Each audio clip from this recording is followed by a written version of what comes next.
UN survey of abnormal climate, war, and economic depression found 53 countries affected, impacting 113 million people around the world.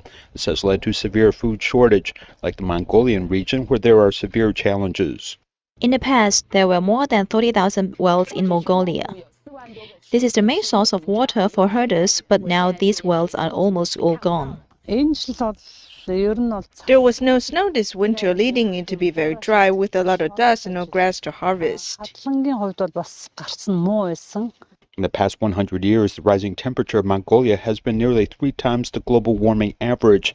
Because of the high temperature, 90% of the local rainfall evaporates in the atmosphere, and the average rainfall has reduced by 7%. The climate is dry and the land becomes degraded. Mongolian pastures cannot grow anything, making agricultural development difficult. Because of Mongolia's harsh weather conditions, to grow crops in the winter, they have to depend upon greenhouses. Grass doesn't grow in moderate to severely degraded land just because of lack of water, but because the land has lost its resilience. Nearly 2/3 of Mongolia's population suffers from mild and moderate food insecurity, and another 1/5 of the population faces serious food insecurity. It is estimated that in 2050, Mongolia will become a country with extreme food shortages.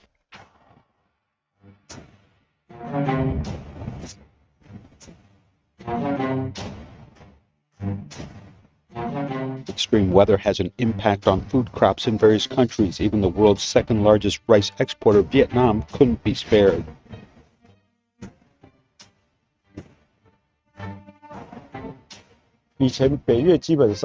Previously, northern Vietnam would have one typhoon once a year, but in recent years, we encounter 3 or 4 typhoons. The total amount of rainfall around the world is not much different, but it has become unevenly distributed. When rains end, the rest of the time is a dry period without rain.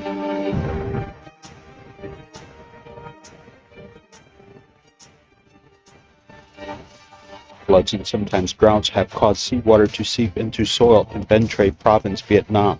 The soil of the Mekong River has experienced severe salinization. Bến Tre Province has 12,000 square meters of farmland, which had no harvest.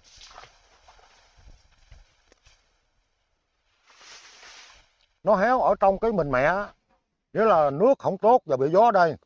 Cái lúa này When it comes to harvest, the plant looks like normal, but it is almost all empty. Và khi nó héo vậy, nó đưa cái đồng lên, thì toàn bộ những hột lúa này nó chắc không hết. Poor harvest means citizens will have little food to eat. Many here have to rely upon groundwater, but if the land is salinized, they have to rely upon rainwater. Dạ, cái nguồn nước này nhà con sử dụng là lấy từ trên nóc nhà mưa, nó chảy xuống. Rainwater is first collected from the eaves and then this pipe brings it to this water tank. Nó chảy vô trong đây rồi cha đặng để mình dùng mình nấu ăn á. Nhiễm rồi nấu ăn không có được. Nấu canh. The water stored in the water tank is used to cook rice. Villagers in Bến Tre have to endure a dry season, which may last for more than half a year. They build this small capacity water storage by themselves, which is a 500-milliliter water tank, but it isn't enough. Clean water is the basis of a healthy diet, but the greenhouse effect makes the water cycle very uneven. Climate change has had a great impact on the salt industry. If there's too much rain, we can't produce salt. If it is too dry, salt production will be too much, and we can't sell it. We are stuck in this position. The United Nations pointed out that in Vietnam and other countries in recent years has experienced an unpredictable climate, leading residents to fall into a predicament. In the southern province of Vietnam, in just 10 years, salt fields have reduced from 90 hectares to 20 hectares. While the salt industry has been hit hard, the biggest victims of extreme weather are farmers. Extreme climate phenomena was something that was not often seen before, but it happens very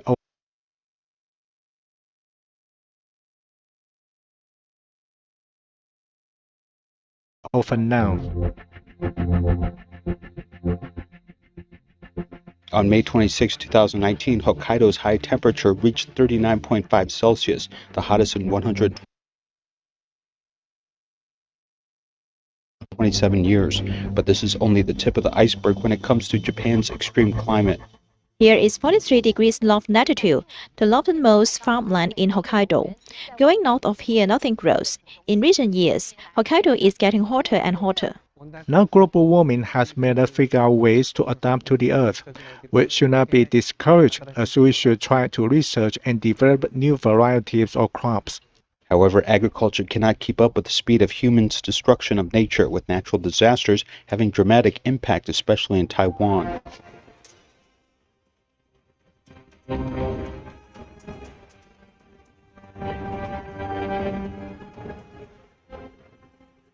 Winter 2018, Taiwan's average daily temperature was 20.46 Celsius, the highest record in 72 years, and it became the fourth winter in history without cold spring.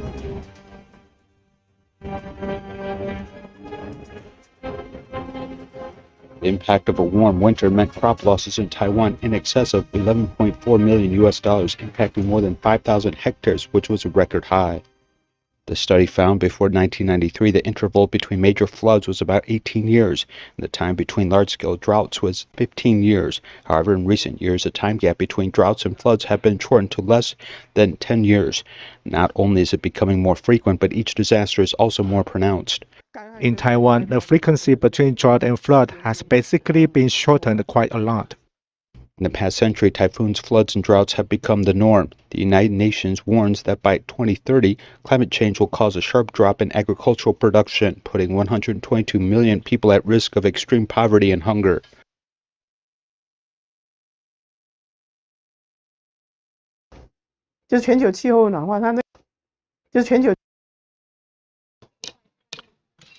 When you dismantle an item, there should be copper, iron, aluminum, and plastic in it. If we don't separate it clearly, the companies won't take them. They would rather burn it as garbage. In a plastic, if you get a screw in it, it won't work. The companies will return it to us, so we must be very careful. Volunteers strive for saving the resources. At the Siji recycling station, whatever that can be recycled won't be littered. Plastic bags like this won't make $3 even if you got 100 bags. The profits are low, and one must clean and dry the bags first so the companies would take them. Due to the complicated process, individual recyclers normally don't take them. Zhonggang Recycling Station is famous for recycling the guava bags. Look at all these bags recycled from fruit vendors in New Taipei City, food markets, and night markets. Although others won't take them, Siji recycling stations still handle them well despite the difficult process. These plastic bags require heat and melt first to be reproduced again. They are often moist on the bags, so they must be dried first to avoid explosion risk during the reproduction process. 里面要晒干，你再回去要做原料，太湿的机器会不好的。冬天是不是你看没有很好的天气呀，就没办法堆量啊。我们现在看到这一大堆的塑胶袋呢，很多是。All these plastic bags were wet when the volunteers recycle them. They are very attentive and they won't tolerate any water on the bags. There have been consecutive rains in these few days. Now that the weather is good, they've came to sun dry the bags in the morning. Other than the plastic bags, these plastic food containers were also not embraced by the market because they were often greasy and sticky due to the food. One not only need to clean them first, the profit is also very low. Here says number 6 styrofoam material, but the companies won't take them. These are PET plastic bottle materials. They also don't take PPT materials. There are much knowledge within the recycling job. The glass bottles must be separated by color. Jiang Meisha retired from accounting job and has been working at a recycling station for 14 years. The recyclable items recorded in the station were over 100 categories. Just our section can be separated into 31 categories. We will never have dementia and we move faster than playing mahjong. The careful sorting has extended the value of things to the fullest. 这样一般外面的玻璃没有收，一般外面玻璃还有很多的那个硬胶的部分啊，因为要拆解。Most recycling companies out there don't take glass and plastic without proper dismantling. This TV remote controller used batteries here. There are 4 irons here at the battery pool, and it's got spring here. They must all be dismantled. If we don't sort it, it's garbage. But if we dismantle it, it can be recycled. 4个4个那个铁吗？有一个糖坊啊，那个全部通通要拿掉。分类拆掉，它就变垃圾。垃圾，这个就是垃圾。但是这个分解的这个就 OK。Over 1,000 plastic materials are challenging to recycle. There are 7 numbers according to different material types. For example, number 1 is PET bottles, number 5 is PP plastic bags, and number 6 is PS styrofoam. Even if the item was not numbered, Zhen Shuhua in her 70s can still distinguish the hard and soft plastics. 是 PS。它烧起来，是白色的，透明白色的，然后这不会。PS hard plastic looks white, transparent, and not sticky when you burn it. If it's sticky when burning, then it's PP soft plastic. 烧下去它会粘，会有丝会粘起来。这是 PP。The recycled papers were also distinguished into 8 different types. Though it's confusing, the seniors volunteers were all experts in the field. 这个白色，这个黑白的。颜色要分颜色的。价格比较好的是那个纸容器、铝箔包。The paper containers and aluminum foil pack got great prices because they are materials to make toilet papers. The cardboards are also good because many online shopping requires a large amount of them. When the economy was bad, the prices dropped drastically. Our brother asked me if we should quit recycling since it can't even cover our gas expenses. But the masters say that we are doing recycling for the earth, not for profit. 上人有说，我们是为了地球在做环保，并不是为了利益在做环保。 Let's all work together to not litter our daily items easily and treasure their value by sorting the recyclables so we can make a better environment on Earth.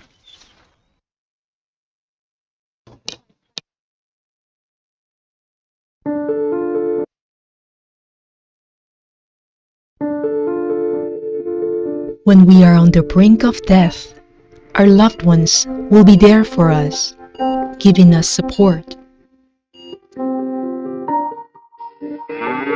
But when they are going to die, who is there for them?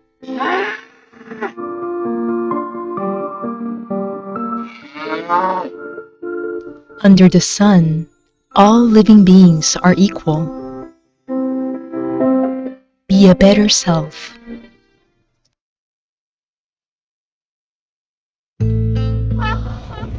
Before baby harp seals learn to swim, they need thick, solid ice to survive during their first vulnerable weeks of life.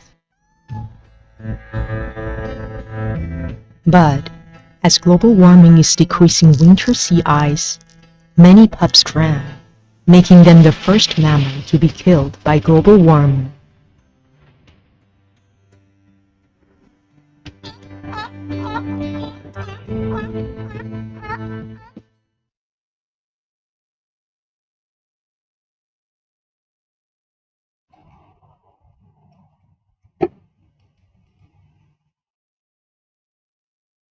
A very good day. Hi everybody, and welcome to our third Siji English volunteer training this year. So before we begin, let us please rise. Put our palms together to pay respect to the higher. You may do so according to your own religious faith. First bow. Second bow. Third bow. You may now rest your palms down to sing the Siji anthem together. At the Siji Foundation, we believe in the power of good deeds, good health.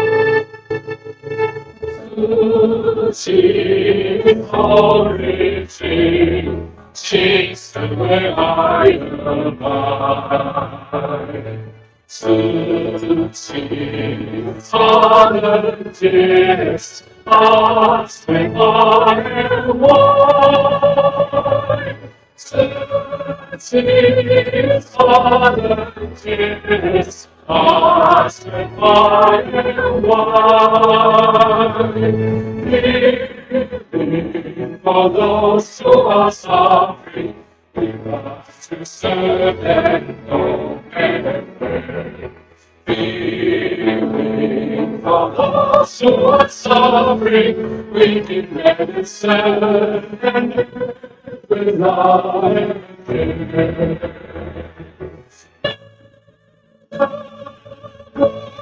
That's life, spread throughout the world. It's a cease to deflection, is to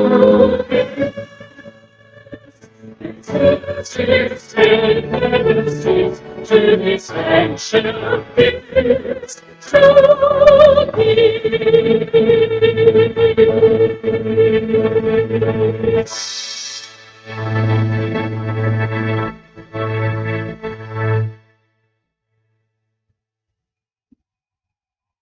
Let us put our palms together and recite the Siji 10 precepts.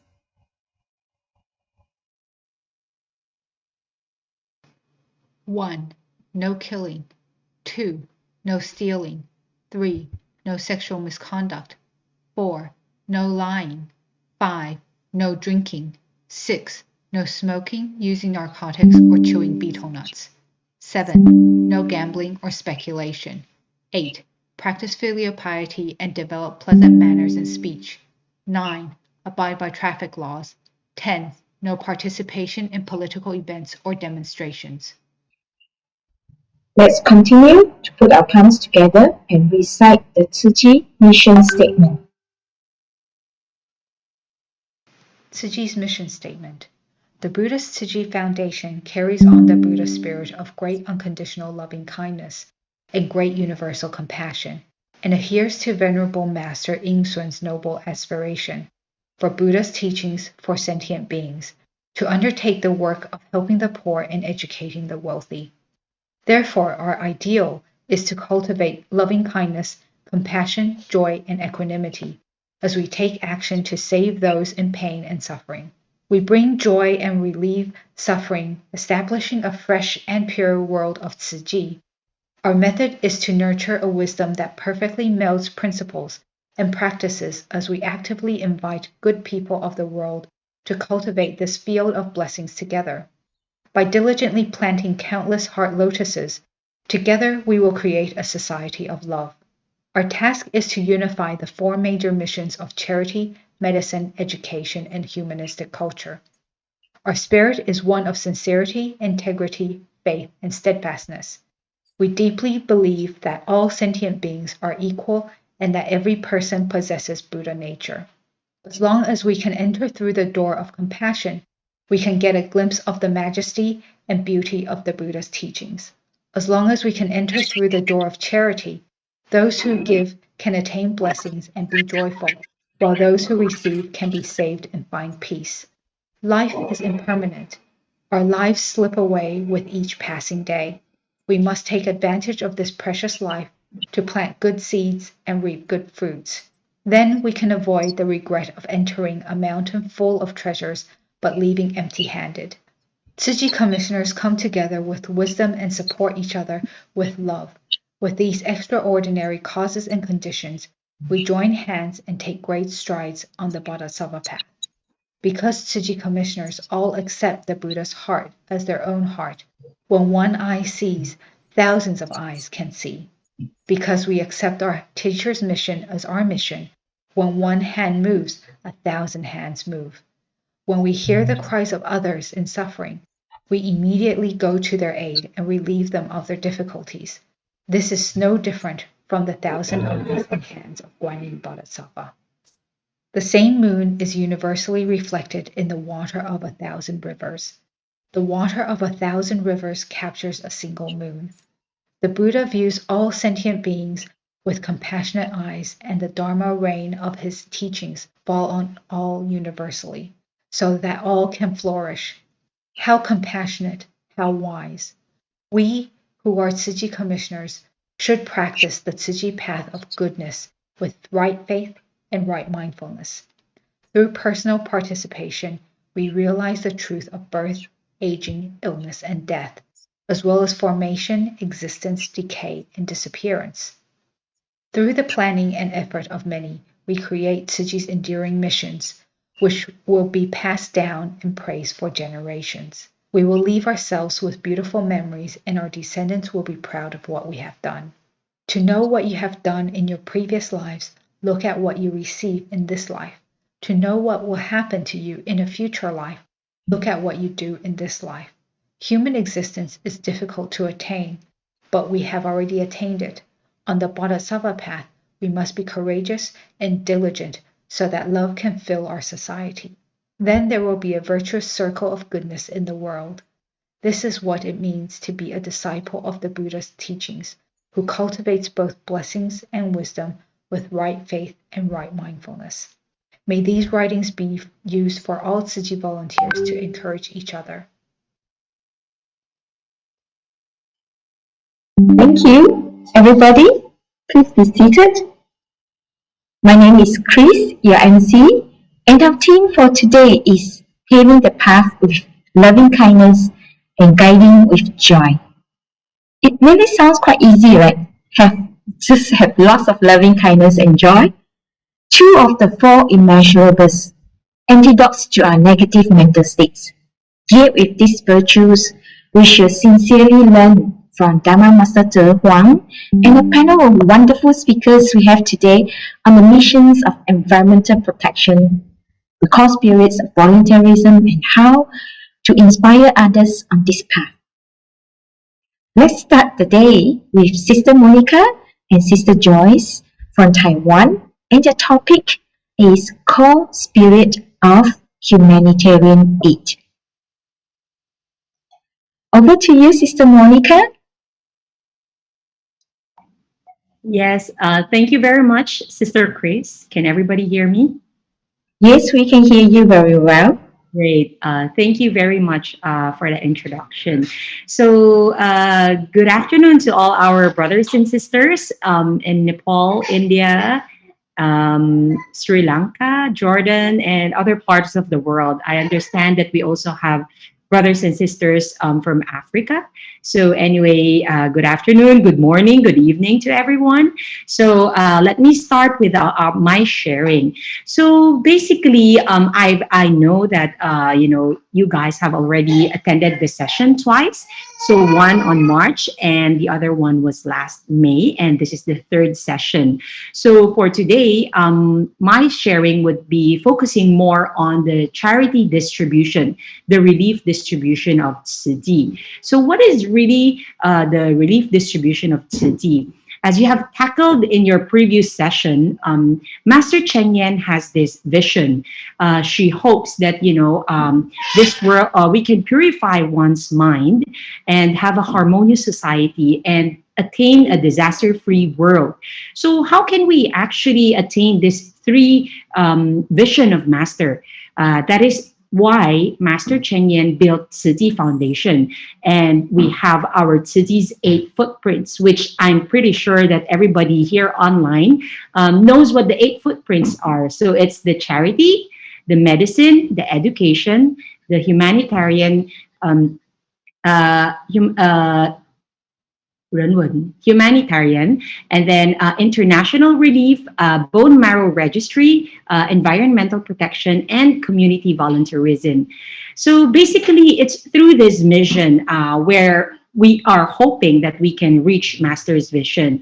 And when every time we see people helpless, despair, and lost, that is the time that Tzu Chi volunteers, Tzu Chi comes in. But of course, it's not only through help, it's not only during helpless, despair, and lost times will Tzu Chi appear. Even in happy times, Tzu Chi also appears.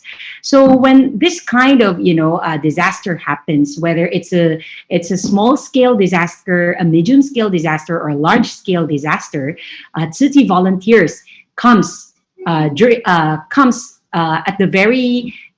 the site at the very first moment. But of course, in times that we cannot make it the first time, I mean, during the first incident that the disaster happened, it's okay because our mission and our principle is we try to leave the last in that situation. So what is first to come and last to leave? So as I've said, we try our best to be there at the very first moment that the incident happened. But in times that we are not able to arrive at the very first moment, at least we stay there at the very last minute. So anyway, how can we actually, I mean, having said this, how can we actually ease the hearts and minds of people?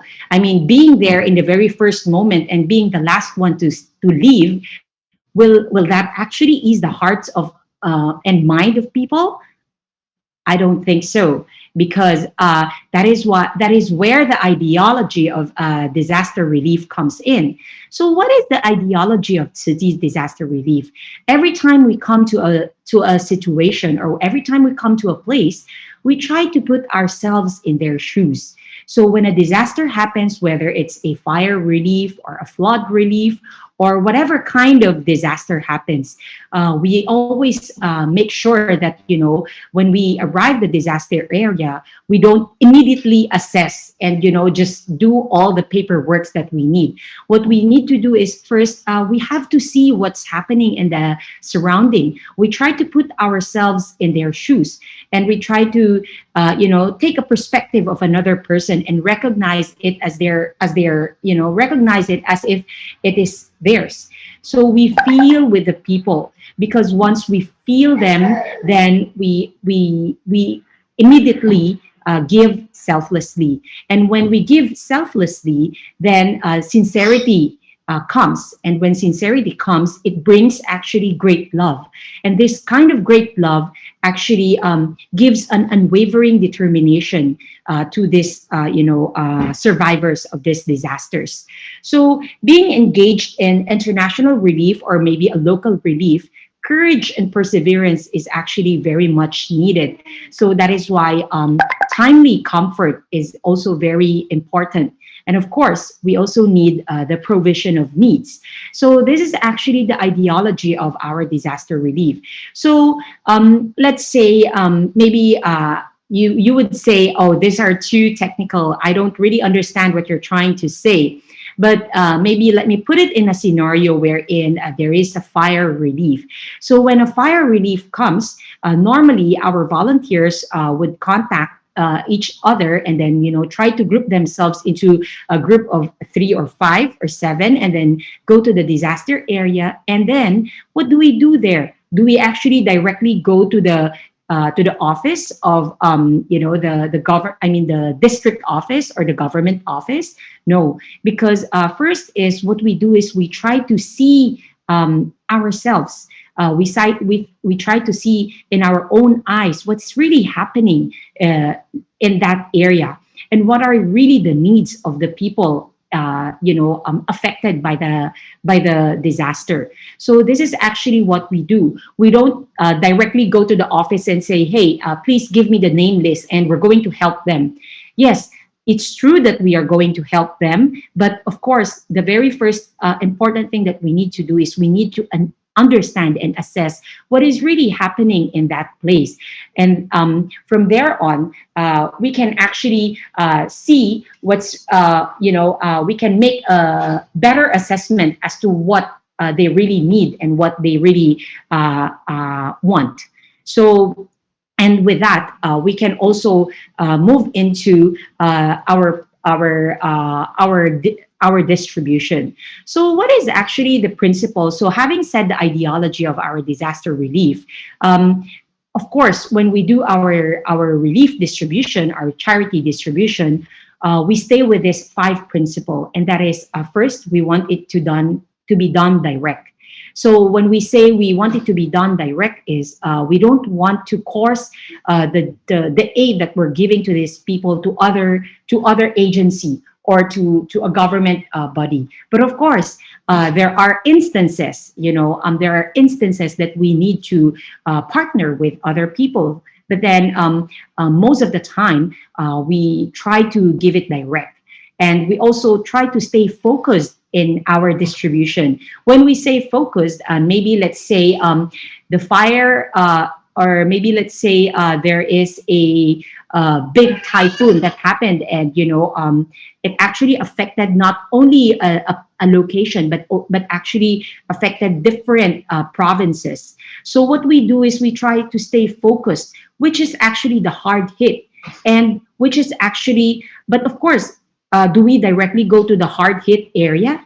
No.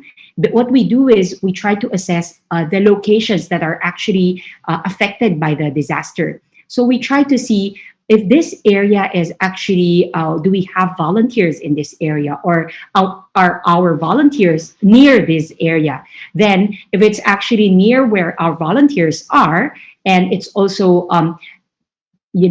deeply affected by the disaster, then we can actually focus on that one. But other people would say, but location B is actually more hard hit. So we should actually be going to location B. Should we actually go there? Well, the answer is it's not a no and it's not a yes. So what we normally do is first we go to the location where we are actually closer to first, because we also need to assess the manpower that we have locally. I mean, if our manpower locally is not going to be enough for a very large scale relief effort, then we stay focused on a smaller area. And then what we do is we stay focused and we help them not only on the surface, but then we also try to go deeper, and we try to see what they really need, and we try to give them what they really want. Of course, the third is respect. So when we actually go to our relief distributions, we always make sure that we have respect in our hearts and minds. So as Master said, we always have to live a life with being grateful, being respectful, and showing love to others. So that is why when we go to this kind of places, we always show them the respect. So I mean, doing charity work, we should not be seeing ourselves as people on top, and these people that we are helping are looking down on them. No, because we actually need to thank them. We have to respect them. We need to thank them because they gave us this opportunity to help them. They gave us this opportunity for us to share what we have. And of course, having said that, we also want to be pragmatic in our distribution. When we say pragmatic, what is actually pragmatic? Pragmatic means, we have to be practical more on we have to be more practical than being an idealistic person. We always have to see what is practical in that situation, because sometimes what we think is not that practical. So we always have to be practical. And of course, the last but not the least, we want to be timely. I mean, we don't want to be going into a location where the disaster already happened like a month ago. So what we try to do is we try to go there at the very first time. But then in cases that we cannot make it the very first time, at least, let me correct myself, not the very first time. We have to make sure that when we go to a disaster, first, the safety of our volunteers should be the number one priority. Because even if we say, okay, the disaster happened today and we're going there later in 2 hours, but then it's not yet safe to go to that place, then we suggest that you don't go directly to the place, because when you go directly to the place, we are actually exposing ourselves to danger, which is not going to be good to us and to the survivors, because we have to make sure that every time we go out on a mission, our safety is put number one. Because we have to be, when we give our love to other people, we first have to also make sure that we take care of ourselves and we give ourselves some love. So basically, this is where our my sharing for today would actually go around. So next slide is emergency relief. So as you can see in the picture, in this emergency relief, there are different kinds of emergency relief. So in this picture, this is actually a relief distribution, a relief effort in the Philippines, wherein they actually carried out the Cash for Relief program. So there was a big flooding that happened in the Philippines, and the emergency relief that they thought of was actually for cash for relief. So of course, when we say, why did they actually do a cash for relief? Because number one, they saw that the location was very dirty. Of course, we also know that they need some, they might need some food, they might need some clothing. Other people might just go to the site and do the distribution directly. But for City, what we did is we did the cash for relief first. We started to clean their location and their environment first. Why? Because if we give them food and we give them shelter, I mean, if we give them clothing directly, yes, at that very moment they might feel that those are useful. But then having a very dirty and not so ideal surrounding, sickness and disease would start to spread. So that is why what we want to do is we first assess, and then we try to give them this kind of clean up program. It's a cash for relief program wherein these people are actually doing the clean up, and at the same time they get the relief from the city volunteers, and of course they also have a way of their living. So when we do our emergency relief, of course we don't forget doing the spreading the seeds of love program. So what is actually the spreading the seeds of love program, ISA? So as you can see in this place, this is actually a large scale spreading seeds of great love program. But then of course, it's not always this kind of situation. There are times that only a few hundreds of people are there, but then still we carry out our spreading the seeds of great love program. So what do we actually share in this kind of program? Of course, we share to them what City Foundation is all about. Of course, we also want them to know where the where the aid that they're receiving would be coming from. Of course, apart from that one, we also want them to know that City Foundation, what kind of foundation City is. And of course, eventually, let them understand the principle of City Foundation. And of course, we want them to be empowered, through this kind of, spreading the seeds of great love program. Through different stories, we can actually empower them. We can actually give them more self-confidence. Because sometimes when, disaster happens, these survivors actually lose hope. They go despair, and they don't know where to start all over again. And most often than not, they actually don't know how to stand up on their own feet again.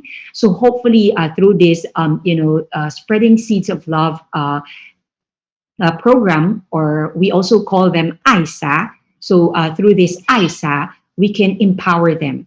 We can share to them. We can give them confidence. We give them positivity than negativity. Because when disasters happen, a lot of people becomes negative. And of course, hopefully we build their faith again. So with their faith intact, then these people will actually start to move on and start to, be able to stand on where they fall.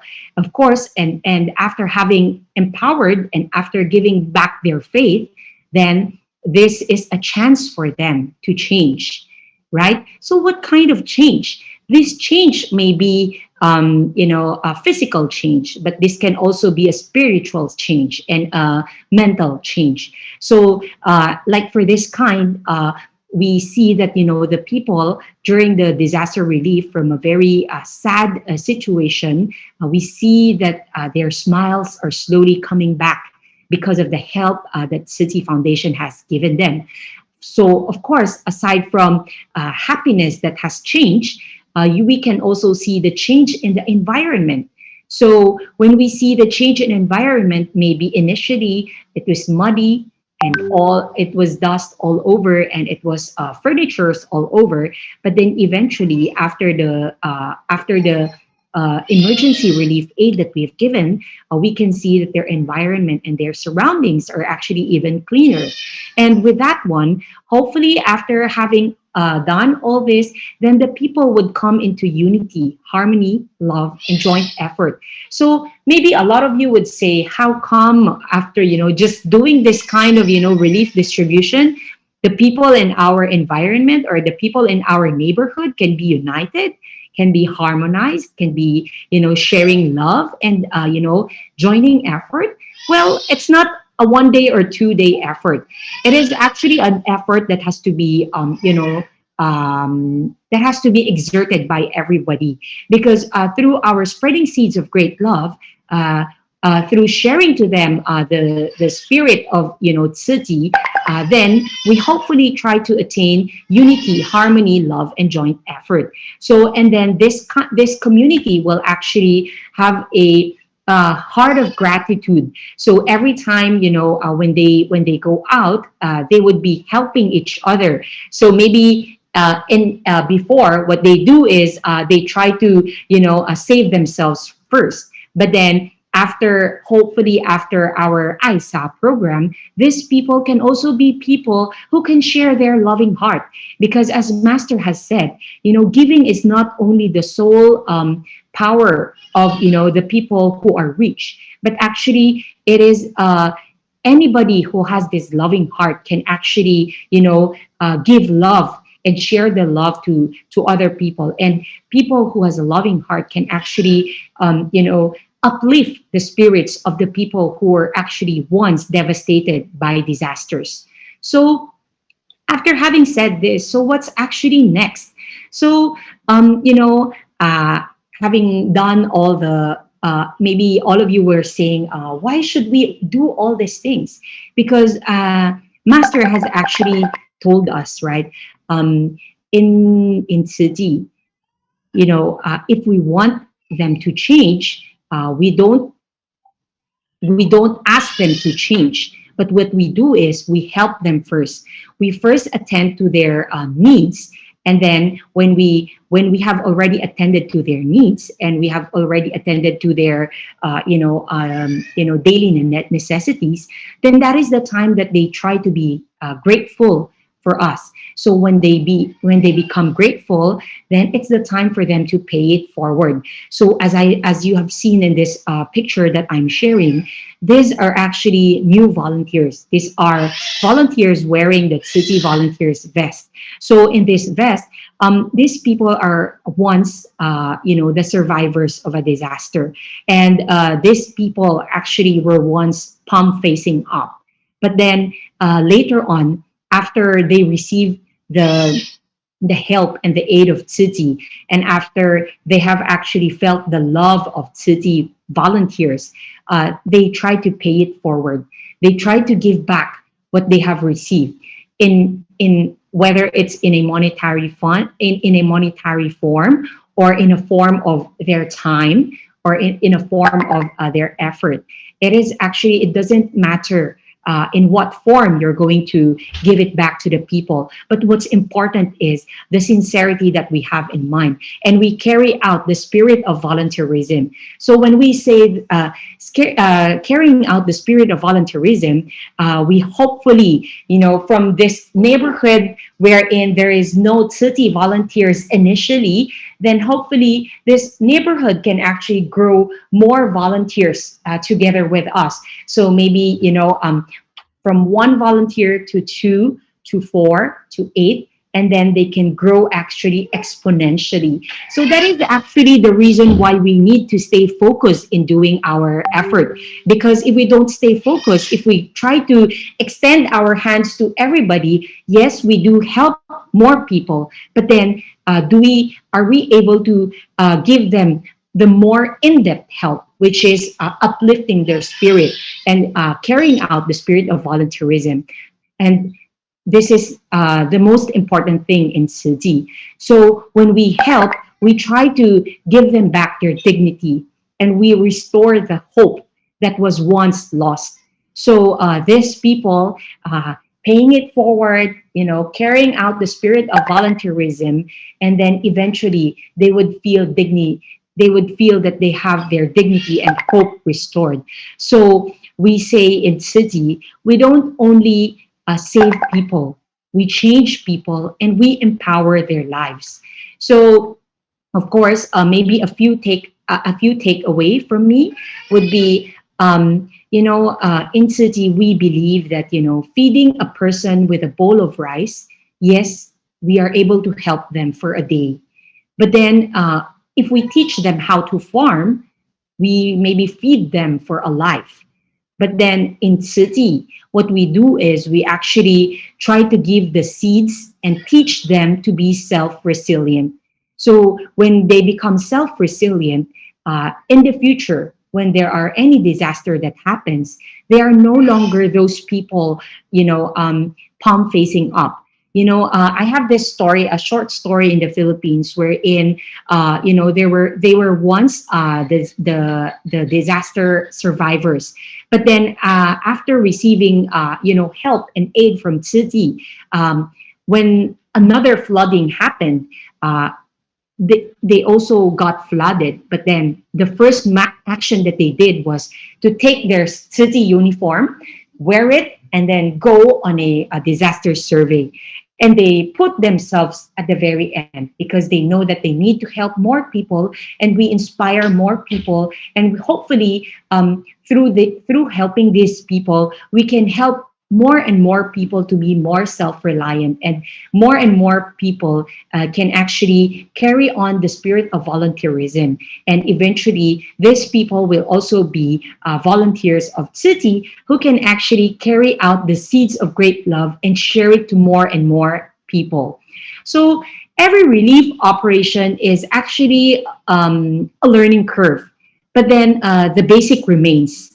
So whether it's an earthquake disaster or a flood disaster or maybe a fire disaster, we cannot actually say that we have uh, like 1, 2, 3 steps, 1, 2, 3, 4, 5 that we can follow. But then, because we believe that all the disasters that we encounter, there's always a learning curve for us. We always learn something new from this because it's a different disaster, it's a different environment, it's a different government, it's a different people that we have to deal with, and it's also a different set of volunteers that we work together. So we say that every relief operation is actually a learning curve, but the basic remains. And this sends us to our next, speaker, which is Sister Joyce, who would share to us the basics of our relief operation. Over to you, Sister Joyce. Great. Thank you so much, Sister Monica.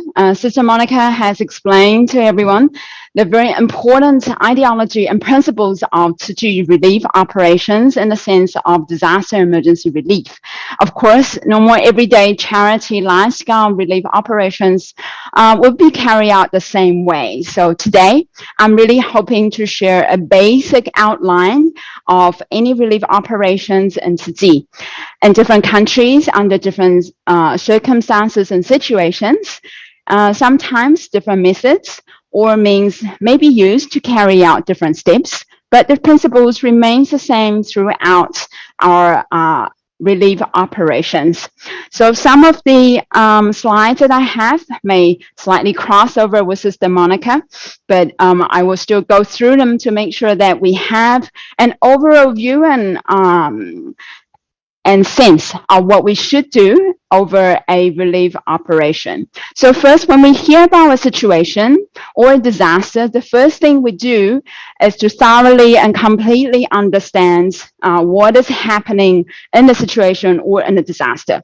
We can collect information by news, by United Nations entity reports, from government authorities, and the most important, Sister Monica has mentioned, is to really go into the local communities and see what the affected situation is in the affected location from ourselves with our own eyes. So we really understand what is happening by getting connected to the affected people in the affected communities. Once we understand an overview of what is happening with the disaster situation, we are able to identify either by area, by location, or by certain criteria out of the affected population who are the most in need. This concurs with the focus principle for these 5 main relief principles. Because our resources are not unlimited, so it's quite crucial to really select where our resources going to by knowing who we really want to help, who is the most needed in this case. From there, we can define a definition for our target population of who will be receiving our assistance of choice. From that definition, we will be going to construct or obtain a name list for this definition of target population. We can collect this name list either in person, again, by visiting the community, by really going there ourselves and getting in touch with the people. But sometimes we can also obtain lists from the government or other entities in collaboration. In this case, the list should definitely be verified by visiting the families ourselves with Siji volunteers. Rather than really thinking about verifying as a means of checking the name list against our target criteria, I think it is even more important to see it as that we are getting connected with the people, to see it, to listen to them, to understand their situation and their sufferings. And then we know completely in our heart, we fully can trust why we're doing it in this relief and what we're doing is really suitable for our target population and beneficiaries. So when we're talking about a name list, by minimal, it should definitely include the name of the beneficiary, or if we're talking about in the unit of families, it'll be the name of the family head, number of family members, and a way of identification, either via ID numbers, address, telephone number, or other means. This is just to make sure there's no duplications in our name list, so that everybody gets one unit of the assistance that we're going to provide. In this example below, each family was visited and their situations are assessed and recorded. This is very, very well done, as that the volunteers will know exactly what's happening with the family situations, and we know what exactly they are in need of. This comes to bringing us to the principle of being pragmatic. So once we understand them, we can understand what type of relief aid or assistance that will be the most helpful for the beneficiaries.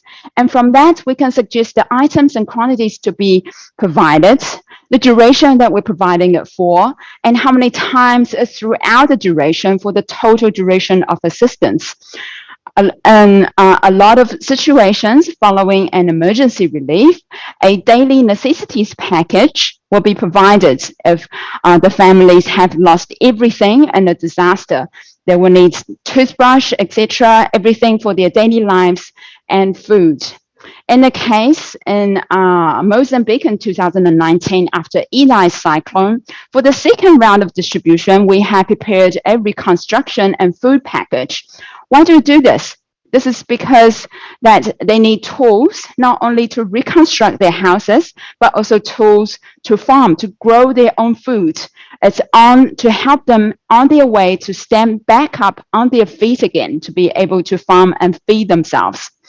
In some countries, it is possible to provide debit cards, gift cards, or gift vouchers.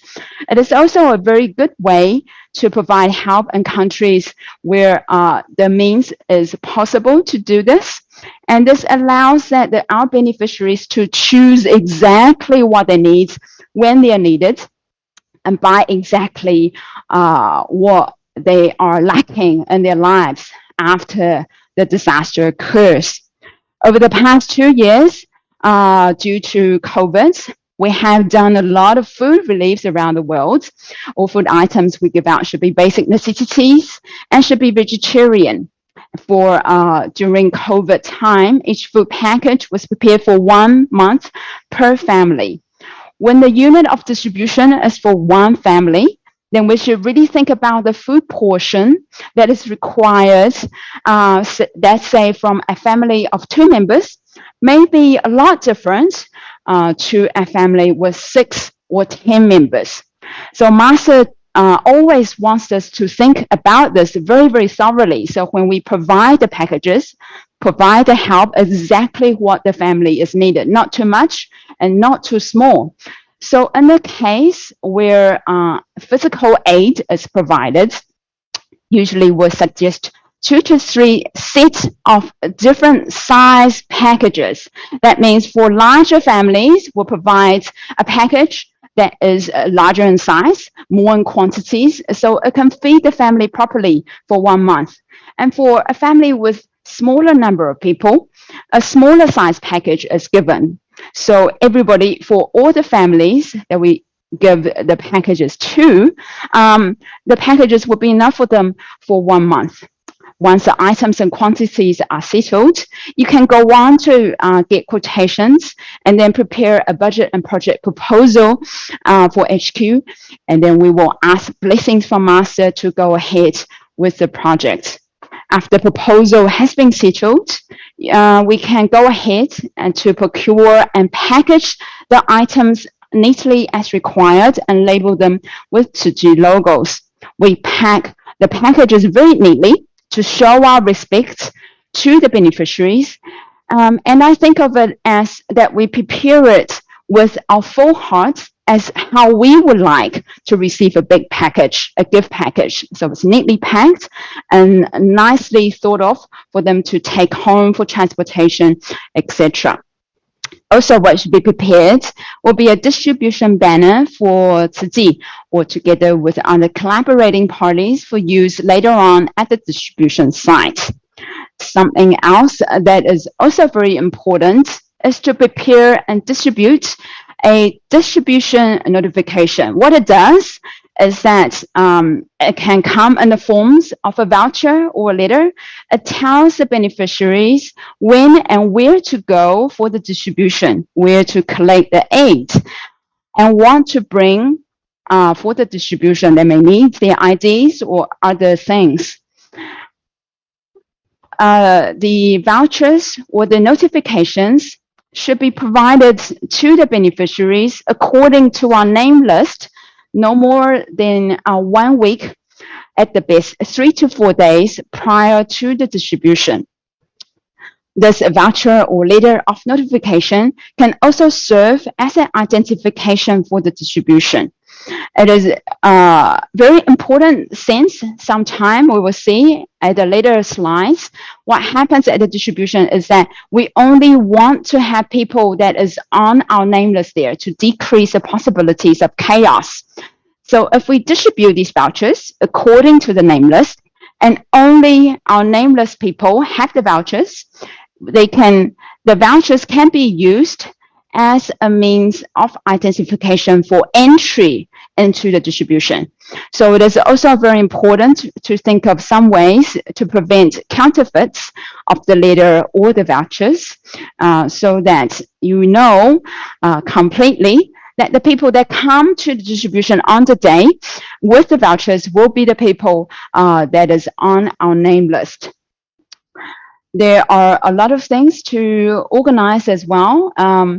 For the distribution venue, for furniture, for audio and video equipment, for 爱撒, the love spreading ceremony, and other necessary equipment, as well as manpower and transportation. So once everything is arranged, it'll be most important will be the distribution on the day. So there are a lot of things happening in the distribution itself. Aside from giving out the relief aid to the beneficiaries, the distribution is really our opportunity to meet with all the beneficiaries. Sister Monica has explained that we will be able to introduce Siji and let them know that Master Zheng Yan is the reason why all of this is possible, and that Tzu Chi volunteers all over the world are thinking and caring for the people there, and that they're not alone. We are helping them to stand back up for whatever banners that have been through, and that we are here for them. This is all happens in the Aisa program or Aisa ceremony. In the literal sense, it is the Spread Seeds of Love ceremony or Spread Seeds of Love program. So what we're trying to do is that aside from giving the physical aid, is respect and love. And what we are hoping to do is to sow a seed of love in the hearts of these beneficiaries. And maybe one day the seed will sprout and they will be able to help others in their community. So aside from Aisa, what happens in the Aisa ceremony will come a little bit later.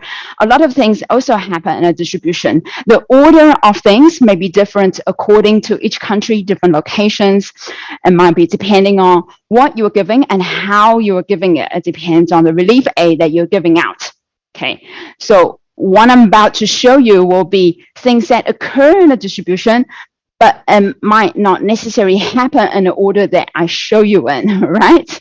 Okay, so one important thing is to check who that is coming into the distribution menu are on our name list. So you can check this via distribution notification or voucher, or with their IDs. So we know this is who we are going to distribute to. Some locations are able to use scanners with the digitized system, so it's very easy to scan them and check them off as they come through with a barcode or a QR code. Once the checking at the first stop has occurred, then the beneficiaries are guided orderly and systematically to the Aisa ceremony venue or the distribution waiting area where assistance are provided to elderly and disabled. Into seats that are done in a orderly fashion where everybody can wait in a sense of calmness and serenity.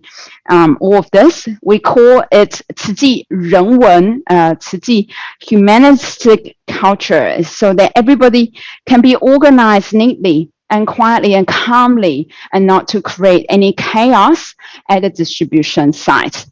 So this is where an Aisa ceremony, the spread of love, spread the seed of love ceremony can occur. And so we can introduce Tzu Chi and Master Zheng Yan. And always we prepare and read a letter of blessings from Master to know, even though that Master is not there at the disaster relief, but she is caring for everyone. She is thinking about them. Another thing we do in the ceremony is to perform and sing Tzu Chi songs and perform sign languages. It brings livelihood and lighten up the atmosphere for our ceremony. A lot of you will have heard of One Family or Happy Faces. These are very common songs that we use in our Aisa ceremony. We also introduce the bamboo bank era, and also give a chance for everybody to pay it forward, even though if it's just a very small coin. By giving that out, by wishing somebody can receive help from my little bit of giving, it'll sow a seed of goodness and a seed of love in their hearts and in their lives.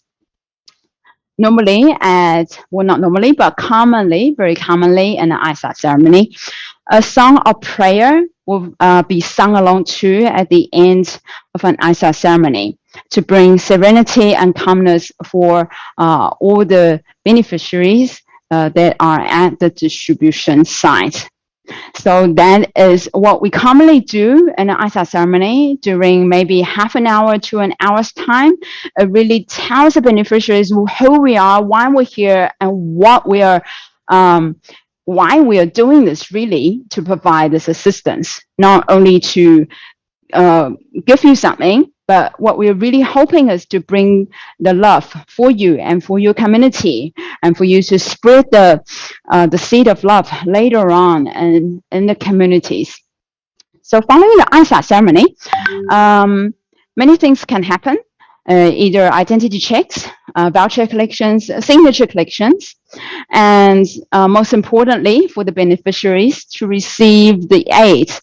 So this should happen with a devised, orderly fashion, where people are seated, where they should go, how many lines of movements there should be. And different things can be done to guide all the beneficiaries in an orderly fashion, so their names can be checked off, or by other methods such as different check-in counters, and then signing or fingerprinting can be done to prove that they have received the relief aid. This is very important for our financial side of things and financial audits as an NGO. Most importantly, we will be giving out the relief aid with a sincere bow to show gratitude and respect to the beneficiaries. I have mentioned earlier, sometimes in some countries it is possible to give gift cards or debit cards. In this sort of sense, there's no big items to give out, but it's important to explain how to use the cards and what to watch out for to each of the beneficiaries. So once that all occurs, we give farewell to the beneficiaries, and sometimes we provide the necessary assistance for them to go home with transportation. And that is the most important part, I guess, for a relief distribution. So following a distribution day, we have to finalize the project by collecting the statistics for the distribution, including numbers of items provided, families or people received relief aid, volunteers participated, quantify the coins collected from the bamboo bank. Although these are just numbers, and it is usually being collected and provided at the end of a distribution day very quickly. Even though this has got nothing to do with what we are hoping to provide to people, but it's a means, a way to tell others what Siji is doing as an NGO and its facts of what we're doing. Also important for the financial side of things to collect signed name lists of vouchers, and also to keep record and write Siji's history, to collect distribution photos, videos, and stories, and to put everything about these records in a PowerPoint format, and also to prepare an expenditure record for all the local receipts and invoices for the financial audits. Of course, that is the end of the project, but the most important is hoping that the people have received aid from Siji, has understood Siji, has known about Siji, will go on to become Siji volunteers, to share about Siji, to let more people being able to sow a seed of love and provide help in the community when and where things are needed. Okay. At the very end, there's a very small 3-minute video, which I can share right now. We have a little bit of time left. This is in 2017 in Mexico, a earthquake relief that lasted 3 months from October to December that year. It shows everything that we have done there over the course of what I've just explained. From getting the name list, obtaining the name list, verifying the name list, and then at the end, the distribution. So let us share the video. 墨西哥慈济看灾团在区复查工作进入尾声，谨慎掌握当地政治民风，紧锣密鼓建立发放名册。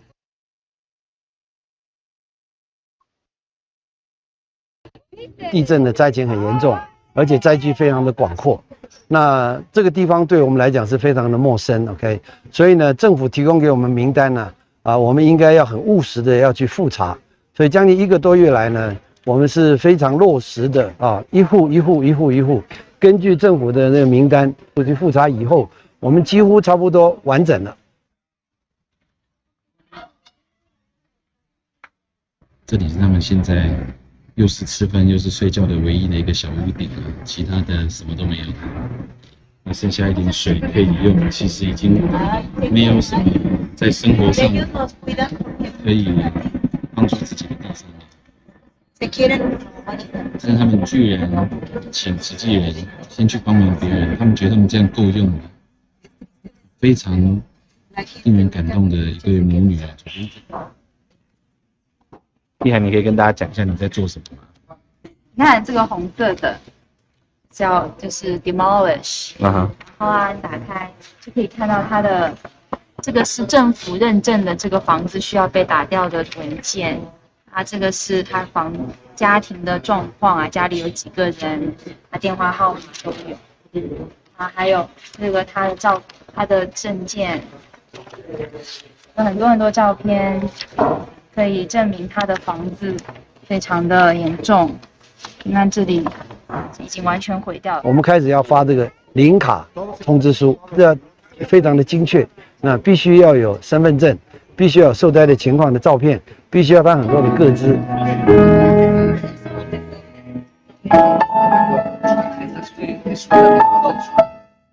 ¿Cómo están ustedes? La vida es impermanente, la tierra es vulnerable. Nadie nos había dado. Que de corazón, gracias, Sushi. Con el esfuerzo de nosotros. Gracias.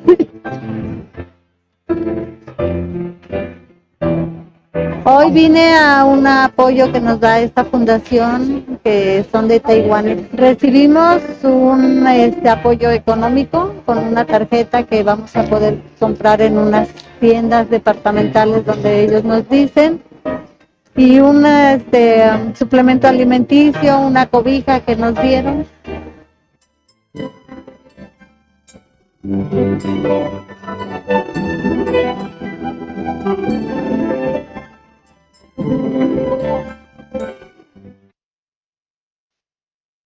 And that's it. This is my sharing for today, and thank you for listening. Thank you so much, Sister Monica and Sister Joyce, for guiding us on this core spirit of humanitarian aid. So I could hear repeatedly the I sa, I sa. Master always say, love I, sa is spread. So great love, and then the love spread the seeds of goodness. So we also have Sister Joyce telling us the basic outline, and going back again to a lot of ISA. So thank you so much, Sister Monica and Sister Joyce. And our next speaker is Sister Shihu. We call her Shi Hao. Shi Hao is like her name. Anytime is a good time. And every second is put to good use. She will be sharing on how she has paved in Siji for the last 28 years with lots of loving kindness, and how she has guided others with joy. So, Sister Suhu, over to you. Inspiring others to give love is a topic. Okay, thank you very much, Sister Chris. Warm greetings from Penang, Malaysia, to everyone on cloud today. Hi, everyone. May this day be full of splendid joy as we are now diligent to enhance our wisdom life. The topic that I would like to discuss with all of you is on inspiring others to give with love. In other words, how are we going to inspire others to be a giver or come and join Siji in the voluntary service? That sounds pretty interesting, right? That's the reason why we are here now, to learn to accomplish this mission together.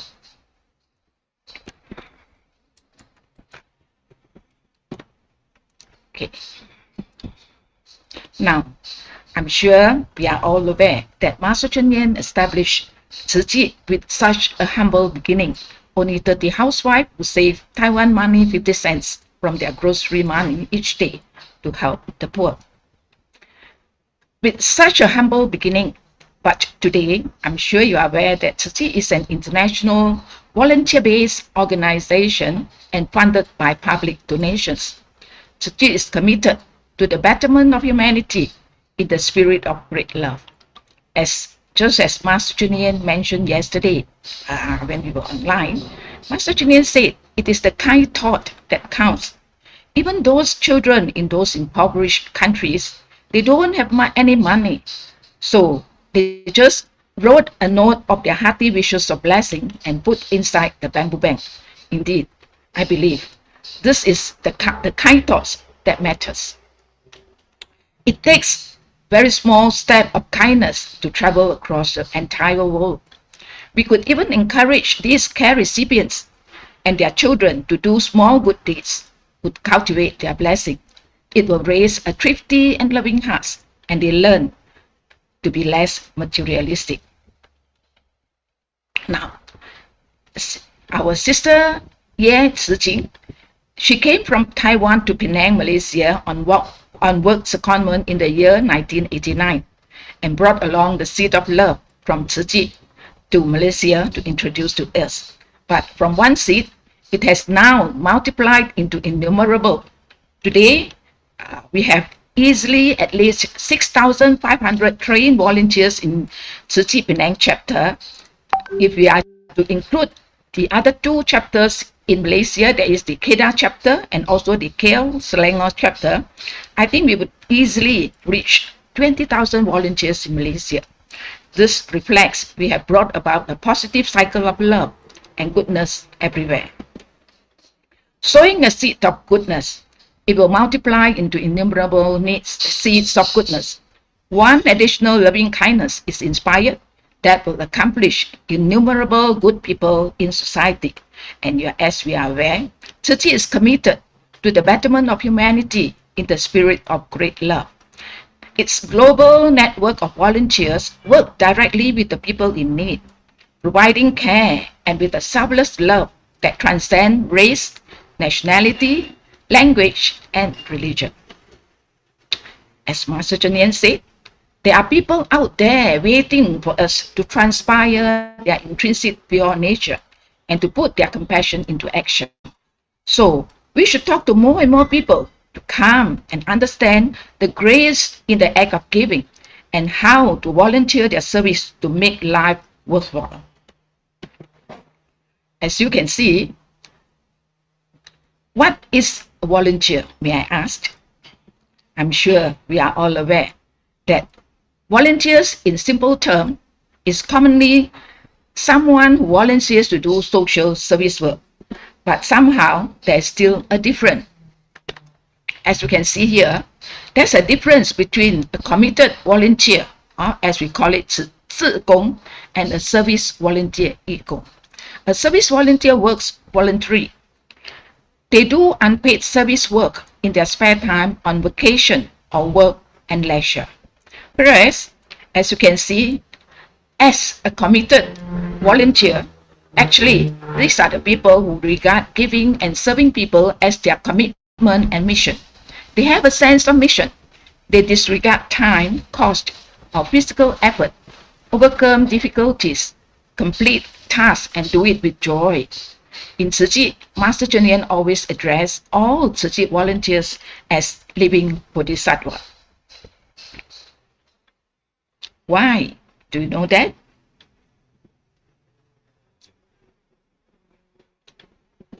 Now, Master Chanian said that when she addressed all of us as bodhisattva, Master Chanian hopes that everyone would transpire great compassion and aspire to be a living bodhisattva. Bodhisattva not only relieves sufferings, but they also grooms themselves, refine their habitual tendencies, become a person with virtuous personality, and emulate set role models of living bodhisattva. So I'm sure you will see here 333. What does that mean? When we invite people to come and join as Siji volunteers, we always ask them to do 3 things at one go.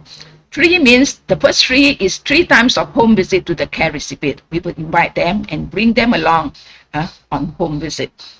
And then We will also have another tree. This tree is 3 times of recycling work. And the last tree, the the last tree is 3 times participating in major events, such as we have this the Buddha bathing ceremony, we have the end of year blessing ceremony, and of course we also have this we call it the auspicious 7 months prayer rituals. Okay, but of course after they attend this 333, what we have got to do is we would also organize a briefing session before the volunteers training program. We will tell them that what they should need to know and how and why they want to join as volunteers in Siji. So you can see from here, what requirements do I need to meet in order to become a Siji volunteer? I'm sure this is what most people would ask. Okay, now let's look. To be a volunteer in Siji, you only have to have a heart to give and a mind to serve. Give without expectation. Give with gratitude, compassion in action. And do you know that Master Cheng Yen is definitely our role model for that? Do you realize that Master Cheng Yen was the first volunteer in Siji?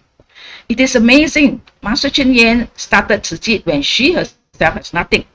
I'm deeply inspired by this message from Master Cheng Yen, and which gave me the confidence to invite more volunteers to come in. When someone asked Master Cheng Yen during the time when Master Cheng Yen wanted to build Siji Hospital Hualien, the person asked, when you have so little money in hand, how can you have courage to build the hospital that will cost so huge sum of money? Master Cheng Yen replied, I have faith in myself that I have no ulterior motive for personal gain in building the hospital.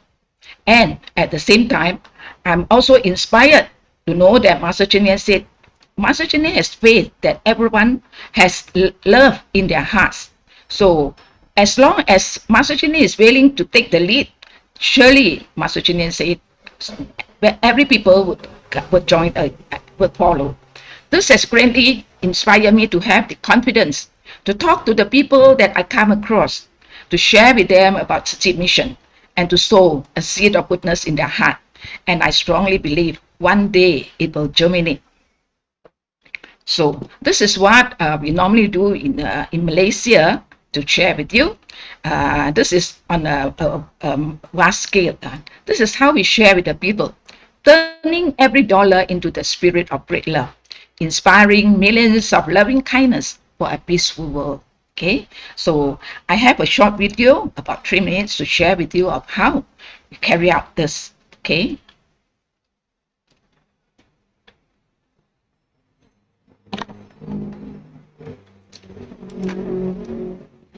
News about Malaysia. Back in 2013, Siji volunteers from Malaysia made a vow at a Siji Global Board meeting stating they would recruit 1 million donating members. In today's Siji 50th anniversary special report, we'll look at how this campaign was an example of one seed giving rise to innumerable seeds, as mentioned in the Sutra of Innumerable Meetings. In Malaysia, this 7-year-old boy began the campaign of looking for 12 good people. This activity has since inspired a lot of people.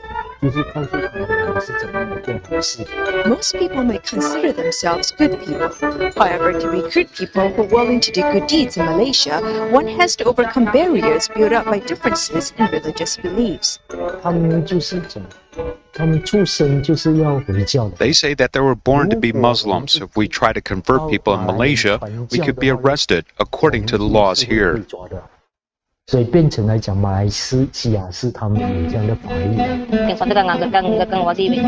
Malaysia, a dominantly Muslim country, Siji, a Buddhist organization, faces many challenges in recruiting members. Tak takut ke? Tak ada apa-apa. Terima kasih banyak-banyak. See? They refuse really aman. Rajeswari Raman, a Hindu Indian, has joined the rank of Siji volunteers. She faces challenges every day as she tries to recruit donating members for Siji. Uncle, apa khabar? Baik ah? Baik. Boleh diminta derma sikit ah? Terima. Ah. Saya pun kerja dengan orang pun susah dengan orang. RM1 pun okey mah. Okay, one rejection. In the beginning, it's very difficult because the people do not know me. So it's like took time. It's not like just happened 1 day or 2 days. I'm staying in this area for almost about 6 years. I have to master myself. I have to get to know what the Siji activities is going around. So I participated in most of the activity. So then I tried to bring few people from the temple to follow me. So they watch on their own. See, now they know what Siji is doing. Currently, Rajaswari has recruited 100 donating members for Siji. Back in June of 2013, nearly 400 volunteers from Malaysia returned to Taiwan and vow at a global board meeting to recruit 1 million donating members for Siji. In 1 year, in 2014, they have recruited more than 1 million donating members, and the number is still rising. 已经100万快到了哦，那100万满了，还有第二个100万。1年当中跟全马在它合起来，果真达到100万。With our joint efforts throughout Malaysia, we recruited 1 million donating members. Were there difficulties during the process? I think you need to overcome challenges.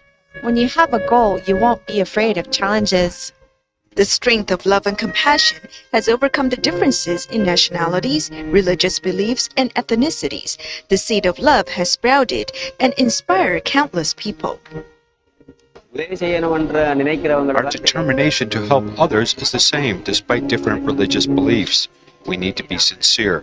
Humanitarian aid transcends religions. We should help others with humanitarian spirit. All religions are the same. We should not make distinctions. One seed can give rise to innumerable seeds. Tens of thousands of people have been inspired to give of themselves. Such is the spirit of how innumerable seeds come from one seed, as mentioned in the Sutra of Innumerable Meanings. In fact, the spirit is also behind Siji's 4 missions and 8 footprints. 量易经里面不也这么说吗？无量从一生啊，亦能生无量。只要我们心中有爱，这份爱的种子就可以了。扩到无边无数。A PhD candidate in religious studies at National Zhengzhi University, Zheng Kaiwen, has been studying Master Zheng Yan's teachings on the Sutra of Innumerable Meanings. He has his perspective on this idea.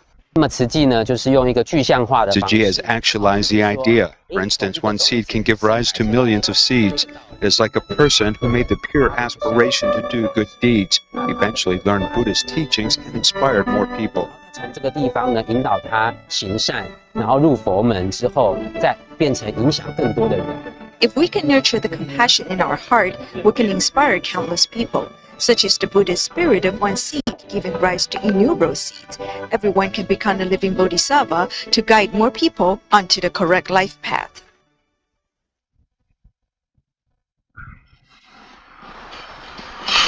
Okay, sure.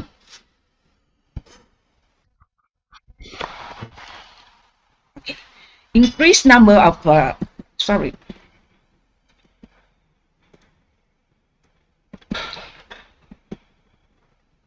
Now, increased number of donor members is just a digital number. Same with news but, about Malaysia. The most important thing is we are volunteers from Malaysia.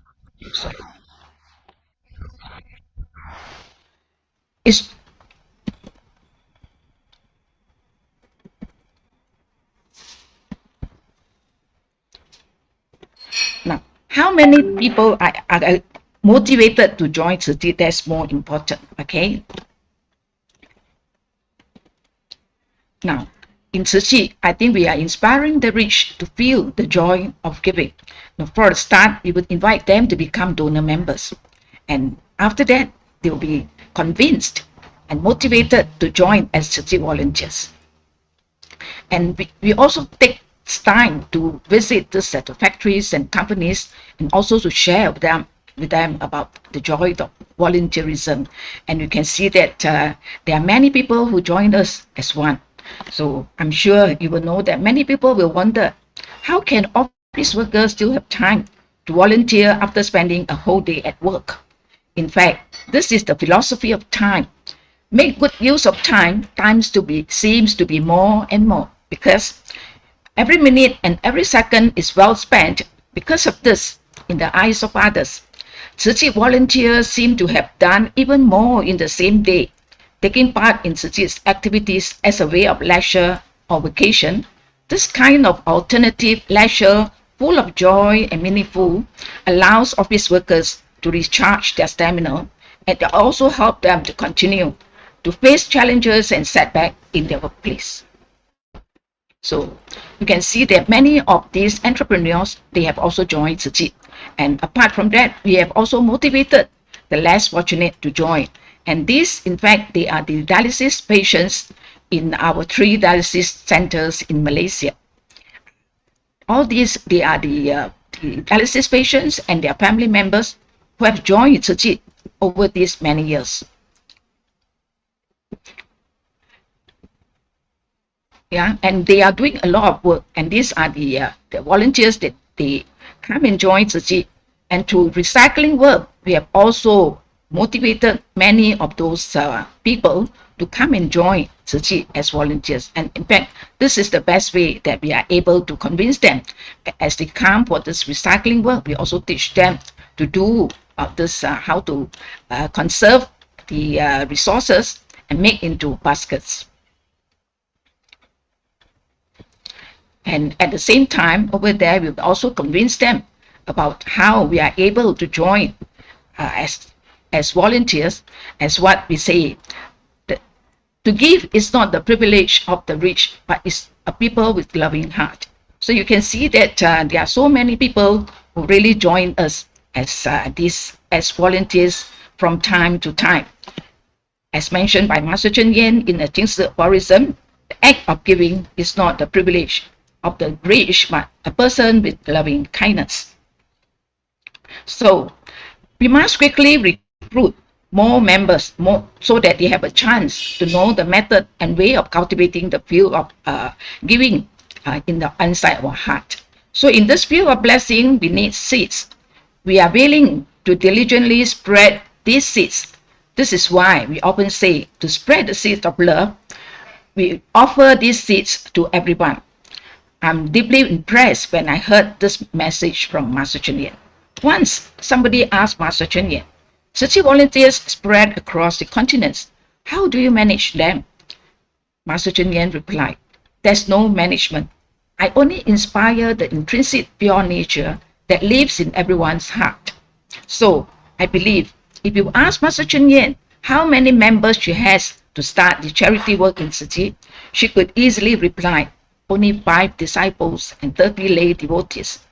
But if you ask Master Cheng Yen now, how many volunteers or donor members in Tzu Chi, I believe she would not be able to give an accurate figure, because Tzu Chi volunteers have multiplied into innumerables. I believe you are aware that Tzu Chi is truly a way place of spiritual cultivation, guiding people to the path of truth and goodness.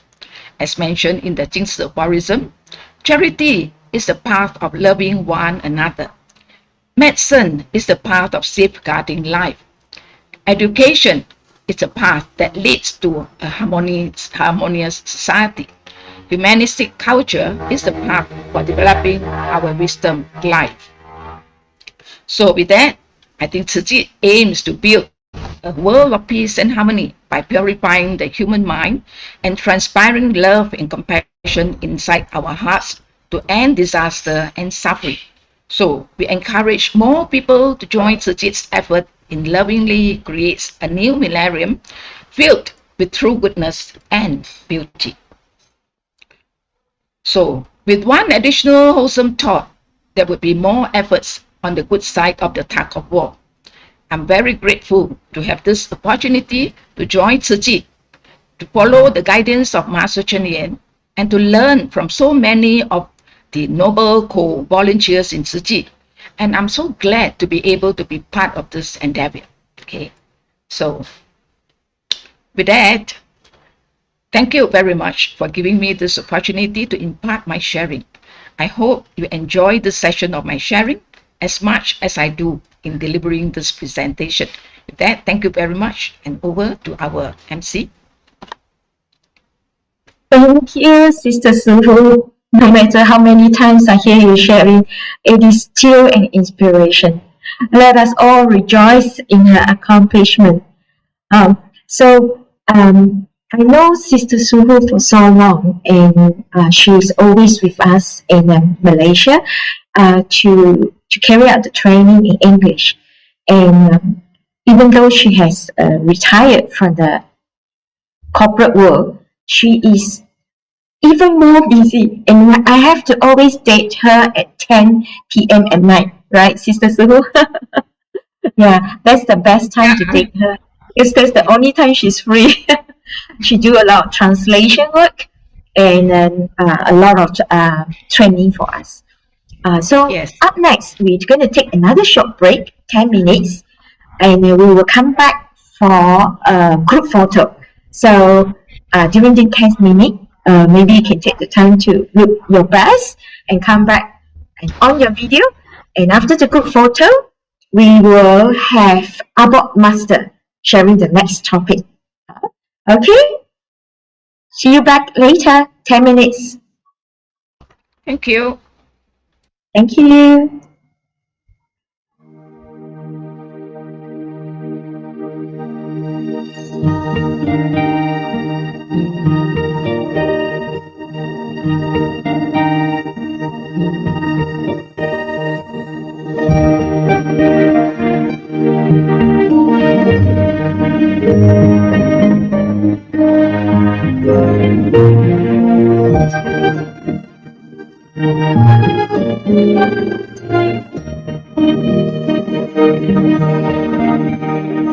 心事沉沉回大地，慈悲喜舍为和风，智慧妙法为净水，阴晴清净为阳光，增长一切诸善法，是一切活出无明，坚定到心里宏愿，爱洒苍生尽心灵，为知愿心不生真，根灌溉菩提林，愿见菩萨一念心，日月尽诸在人间。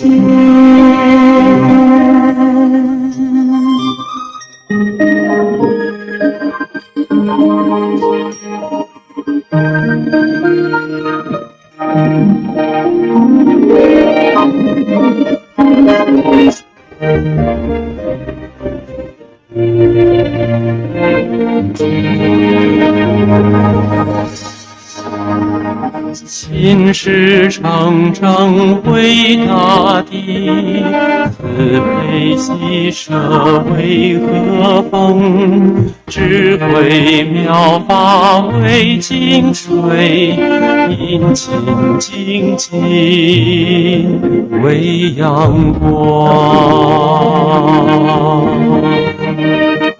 增长一切诸善法，去一切活出你，坚定到心里宏愿，爱洒长生尽心灵。飞驰远行过山中，当云灌溉菩提林，人间菩萨一念心，日月听不在人间。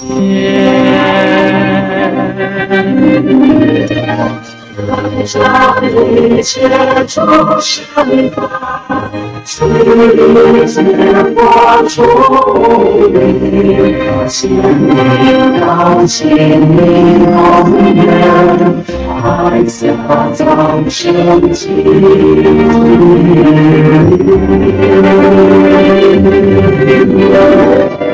飞驰远行过山中，当云灌溉菩提林，人间菩萨一念心，日月尽不在人间。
心事沉沉回大地，慈悲牺牲为何风？智慧妙法为清水，阴晴清净为阳光。增长一切众生法，是一切活出无明，坚定到心里宏愿，爱洒苍生尽心为之愿。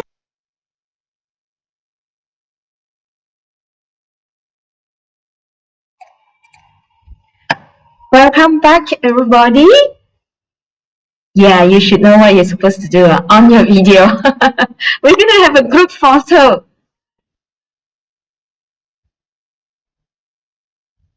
Yeah, I can see everybody now.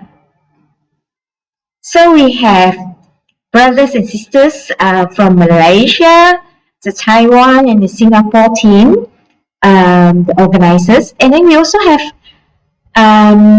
volunteers from Australia, and then we have a lot of namaste from Sri Lanka, India, and Nepal. We have volunteers from Jordan and Mozambique and South Africa, and also France. Now, who else did I miss? Which country did I miss? Can you tell us where are you? You missed Bangladesh. Bangladesh, I missed out Bangladesh. I'm so sorry, Rajiv. Okay. Nice to meet you, Rajiv. Yeah. Okay, Brother Solong and Brother Chong, are you guys ready for camera session? Check. Need to unshare first. Okay.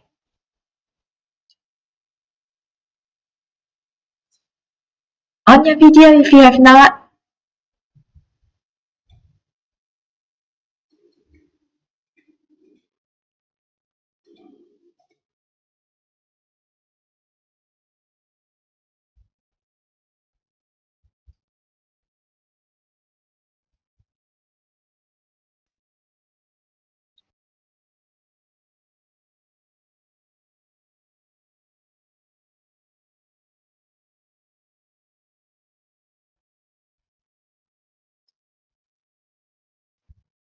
Okay, we got 2 pages.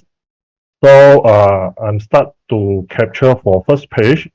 So everyone smile, please. 1, 2, 3. Okay, second pages. 1, 2, 3. Yeah, it's done. Thank you very much. Thank you so much. Please, on your video, remember to still on your video because we're gonna say hi to Master De Huan. De Huan 师傅你好。Hi. 你好。 Yeah. 师傅你好。 And our next speaker is actually Master De Huan. She will be talking to us on a very important part of environmental mission, which is starting spiritually, right? We have the Siji environmental protection missions is a very important facet of our life. And it's actually threefold: internally, externally, and spiritually. And our first speaker for Today, for this afternoon, is Master Te Huan to guide us on spiritual recycling. Please rise and put our palms together to pay respect to our dearest Master. Palms together, please bow. Let's welcome Master Te Huan, and please be seated. Master Te Huan, over to you. Hi, good afternoon, and auspicious greeting to everyone, all our Siji members in different countries. It's my honor to give a sharing today, and I think this is also a good chance for me to practice my English. But I'm so sorry that if on my speech, while I'm using my broken English, I hope that you might can catch up some meaning that what I'm trying to say. So as the MC, our sisters mentioned just now, actually the topic that I'm going to share today is spiritual recycling. But I will, of course, I will do some further deeper on what it means spiritual recycling that I learned from our master training. So as we know that spiritual actually is like a formless, and I think for my definition on this topic, I think it will be like pure heart. We must have a pure heart, which is can create a pure land. This is what I mean for that. So as we can know that nowadays, in the recent times, there have been many observable anomalies in our weather. So according to the scientists, they actually have discovered that the primary causes of this extreme climate can be traced back to the pollution of the natural environment. But I think that this is a warning to our humanity, and with all the imbalance of land, water, fire, and wind, which is bringing the imbalance came from the people's mind. This is what I learned from our master, because according to what I have heard from our master, she have been mentioned, and I have to say that the Buddha, in his wisdom and for Buddha's teaching, and he know that in the future, these man-made calamities would be even more severe. So therefore, the Buddha established many ways to help us. So in the Lotus Sutra, chapter 3, parable, which is they have a lot of stories that are given by our masters and telling us what it means on the parable on chapter 3, telling us. And the very famous that we have known, if you've been listening to masters adopt wisdom for the master teaching every day, you might not, you might quite familiar with this, which is telling us the destructions caused by ignorance actually is just like a burning house. This is an analogy. And the three realms are created by our minds. What are they? Actually, like Buddha or Masters mentioned, which is we call the desire or the greed arise in our minds. And all is a response to the external conditions to form, such as sound or the smell or the taste and touch and so on. So if we greedily cling to this, I think then we will be certainly be burned. This is what the passage on the sutra, part of the sutras we mentioned. So this is the analogy that's telling us. So why our nature out of balance? I have to bring out the what they call is the global crisis issue, and we go deeper to the spiritual inner part. So from the phenomena that we see from the weather that we are encountering now is extremely very different from the past. So for what I learned from the Buddha's teaching is saying that actually we are sharing the same karma, which is there's a very word to say a collective negative karma, because we are sharing a world like this. So the environmental pollution actually is not a new phenomenon. It's not that always our master is very concerned about the whole environment, the whole global the crisis that happen nowadays. So yet, it will still remain the world's greatest problem facing humanity. And for both development or the developing nations, we all share this burden together because all those human activities is making the earth a worse place to live. Do you agree that? But for me, I totally agree because in everywhere you can see the surrounding area that we living. Actually, you hardly can. I mean, you rarely can see it's very clean on the land. So this is how the world that we are having now compared to the world of animals. They won't create rubbish, but compared to our human being, actually you can see this is a situation that we are having now. So let us see that the environment issue actually is this video clip is telling us that all these are related to our human impact on the living environment or habitats, land use, or the natural resources that we already what is been going through nowadays. So let us see this. So daily lives about climate change, created in the main through overconsumption, emissions and non-biodegradable waste, unequivocally caused by human modern-day activities. it's very short, but I think it's very straight away in telling us there have at least three main points. If you listen carefully, I think one of the mention is overconsumption. Also the every and the undegradable product that we produce in daily activities. So actually, as we know that the consumption is a natural part of life, since we human needs to eat and dress and socialize to live a fulfilling or the functionable life. So actually, what Buddha told us also, we humans are very easily enticed by things in our external conditions. What does it mean for? Such as I think we do shopping. Yeah. Even though before I renounced the lay life, become a monastic, I also did a lot of shopping with friends and family, and I think it made me feel happy. So this kind of like pursuit of happiness require us to satisfy a series of never-ending desires.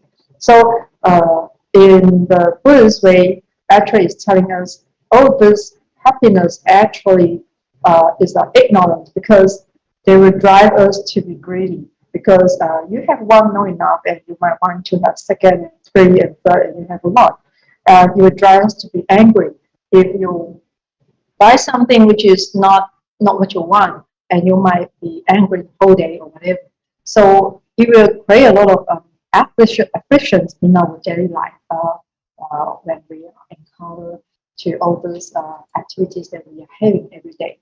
So such as but like the video clip just now I showed you just now, it's mentioned that by you probably go shopping, you don't go to the store and saying that I think I will buy some garbage today, and you pay money, of course you buy some rare thing. But depending on which products we choose, that is at least partly what we are doing. And by purchasing stuff that's overpackaged or disposable or of a poor quality items, and I think final your cash can soon will end up as trash, because what we see that in order the businessman and in order want to catch people's eyes, they are packaged, all those items will be packaged beautifully, so we actually consume many resources that have been wasted, and a lot of garbage has been produced greatly. So this is what we see nowadays when you do shopping and or you maybe buy some gift or souvenir or whatever. So you can see actually we're using a lot of unnecessary things, but to just want to catch people's eye. They just want to attract people, a consumer, to buy the items, and to just want to make profit. So this is also the spiritual recycling. Is like we human beings will, want to get benefit, and we will, we're greedy and whatever. So all this will rise problems in our daily life.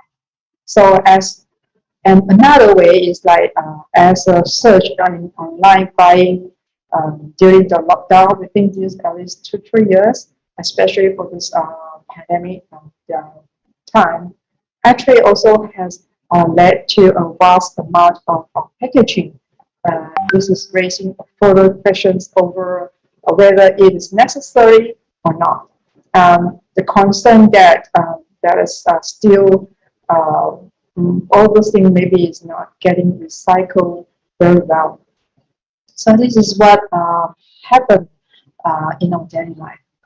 We don't say all these things are created by people, by other people, not me, but actually people, you, me, and he, she, or we, everyone. So I think we have the responsibility to get know well all those things so that we can have some changing for our future generation. Actually, this is very important. So by overconsumption, we let the shortage of the resources for nature. So nothing will last forever. Whatever you buy, all the things you buy today will eventually become waste in the future. Just like you can see the landfill mountain in every country. I think it's the same scenario. So so I can say that that's not a real garbage, but only misplaced resources. But what happened to these features? And I think as we can see that the world is just like a house on fire, which is because the world consists of all the human desires, and we give rise to all this thing, and everything we are all in one. So with the greed, and we always thirsty for some more. So we human will be let our greed go unchecked. So we never expect unlimited, the no end for the desire. So we are resulting in the waste of many resources. So here's another video critic telling you what is the cost of pollution for the ocean. Hey guys, one of the founders out here on a very polluted island in the Caribbean, and what may look like sand and rocks under my feet is actually mostly single-use plastic. It's wrappers and bottles that were used one time in their life, discarded up on land, and the weather brings it down to the coastline where it eventually lasts forever until somebody intercepts it and recycles it. So that's what we're here for. Just wanted to keep you guys a quick update on what we're doing, and can't wait to show you a cleaner beach in the future. Woo! So as a result, this is only one of the examples telling you, like the country in Manila, the river of garbage, for example, the rubbish will pile up the whole river over time. So the plastic cannot be decomposed naturally. So as you can see, all the rubbish that we create are ungradable. So it's very serious. Is it necessary for us to have to use all those things? And it's up to us to think about that. So maybe as our Buddhists, we whether you are a monastic or a lay person, practitioners of Buddhists, maybe you have read through the Amitabha Sutra, or maybe you have heard a lot about what is Pure Land. It's very beautiful or whatever. So maybe some people will say after they die, they will go there. So would you be the one who might say, this world is filled with suffering and dangers, so quick, go to the Pure Land? Are you the one have or make a decision that in the future when you end your life and you're going to do, you're going to have a mission that you want to go to the Pure Land? But I want to tell you that, do you think that things will be better by going to the Pure Land? I think you might not realize that actually people live the harder life in Pure Land as well. So if you not familiar with the Amitabha Sutra, actually you will find the evidence in the Amitabha Sutra where the heaven beings in the Western Pure Land have to wake up very early and have to travel far distances to make offerings of flowers. And this is their daily practice. And after the traveling and offering, do you think that you can go back to bed to sleep? Or no? You have to go back to chanting the Buddha, the Dhamma, and the Sangha. This is what is stated in the Sutra, Amitabha Sutra. And also, it mentioned that you have to keep working because you have to constantly being the person of virtue as one. How do you do that? You have to have manners and you have to be diligent. You have to be responsible.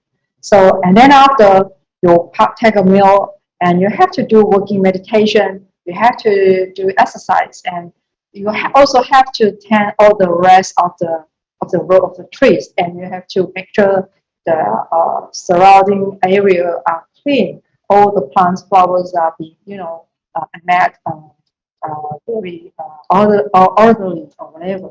So, and then you have to maintain all the straw pavilions in a very clean conditions. So, Pure Land, it will be so beautiful and and very clean, and all the things have to put effort. So it doesn't mean that you go to Pure and you have to you don't need to do anything, but instead you have to do a very diligent work so that you can maintain a pure and keep clean. So this is what I want to say. So so that's why what I'm trying to say that our life in the Pure Land would be just as hard. Yeah. Therefore, what's more important right now for you to begin is by nurturing your natural diligence in daily life.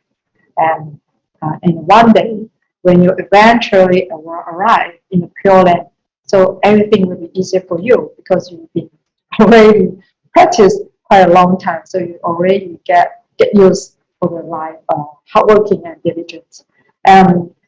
And therefore, so when it comes to the climate change that we mentioned, I mentioned just now, although we are part of the cause, and I think we humans also can be part of the solution. So how can we protect? Through the Buddha 6 parameters, it was telling us that by doing recycling, you can practicing the 6 parameters. So let's go further and what I have learned from Master. So as the statement mentioned that we as citizens of this earth, we are all stakeholders, the climate and its change. So I think it is time for us to make a difference. So like Master say, if you want to save the world, and we must first heal our minds. So and Master also say that we must count our blessing, be content, and keep our desires in check. And we should never be wasteful or greedy. So we are happy because we join Siji and we get a chance to listen from Master teaching. So this is very good for us. So, but there's also a saying, actions speak louder than words. So Master actually bring us to walk the Bodhisattva path by taking action. So let us see a quick reel about actually our Siji recycling effort was started 32 years ago. So for doing physical recycling, we can progress to a deeper practice of spiritual recycling, such as how we can purification of our mind. So let us have a understanding about how we start. Actually, in August 23rd, today is July 23rd. Actually, another one more week, one more month, which is we're going to celebrate our Siji recycling missions is 33 years. So actually, it's Master on that 32 years ago, while Master was on her way to delivering a speech in Taichung in one of the high school. Actually, she saw the street were little with the rubbish after the night market had closed on the last night. So with the disconcert by the listeners and motivate by a concern for the environment, at the end of Master's speech, and Master's finally she encouraged all the audience to use their applauding hands to protect the environment and to advocate the shorting of trust for recycling. So with our hands, we not just can protect the earth, but also we successfully to bridge the gap between purity of heart and purity of land. What does it mean? So at the beginning, after a young woman immediately responds to Master's uh, uh, uh, who she began to leading the recycling efforts in her surrounding neighborhoods. And even though she also donated funds that earned from the recycling to the charity. So this is how we start our mission of the recycling. So the charitable acts of turning trash into gold, the gold what I mean is cash, and the gold into the loving heart have been seen to spread throughout all Taiwan, overseas locales through all the dedicated of Siji volunteers until now. So, and I think in every country, if you have eco points in your community, I think you will can see that actually regardless of age or the educational level, the recycling volunteers, all of you will be facing the dirty rubbish, of which is maybe not too clean, but you still do the sorting with humbleness and to bend out to do all this sorting as well. So I think this is what I call spiritual recycling, because you're willing to to let go of your egoism, right? So I think that you're starting to bow a respect to nature. You are not the one who are suffering. So you start to know that you have to learn how to coexist with the nature, and you start to know how to coexist with all those what we so call the dirty, very not clean products. I mean people will say there's so rubbish, but for us, we cherish those things can be reused again. So it's a reusable, recyclable item. So, and although the recycling activity you attend will just last for only a few hours, it is hoped that the experience and the knowledge will be gained with the initiate positive change with your in your family, such as maybe for the parents will bring the children to do the shopping. This is a very good education lesson. This is a practical compared to just sit down in the class and listen to the theory. So I think this is very wonderful thing that we are in action. And so the spiritual recycling, I think, is what from Master saying that is to get the most out of what you buy. So you have to be fully utilized for whatever you have. So I believe that for our volunteer who do recycling, I mean, while they do the sorting work, I mean, our volunteers maybe they can, raises the awareness of the wasteful habits of the consumerist culture, and the experience will inspire them to reflect on themselves, their own lives, and they will start to stay living with a less wasteful lifestyle, and will curbing the unnecessary consumption. So they will think, is it necessary for me to buy? And you will start to reflect that whether you need or you just want. So I mean, thereby in this way, I think we're gradually reducing the amount of the trust generated to our planet.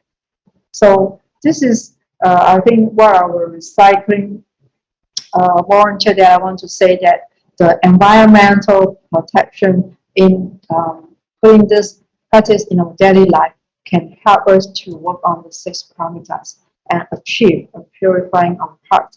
So as we say, we are raising the value of your life more meaningful by giving of yourself to do good things. This is one of the first parameter, which is giving of yourself, and not just your time, but yourself and your personally your body to do good things.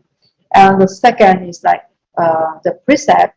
How does it work? I think it's like you refrain, you still can control or curbing unnecessary consumption. That is mean you are you control yourself, and you are upholding a precept. I mean you start to know what can do, what cannot do. So, and the endurance or tolerance, I think that this is like you are, despite of the smelling of the dirty condition, you are willing to do and to do this recycling work. I think this is not easy, especially for those entrepreneurs, businessmen, or the successful people to willing to do the recycling.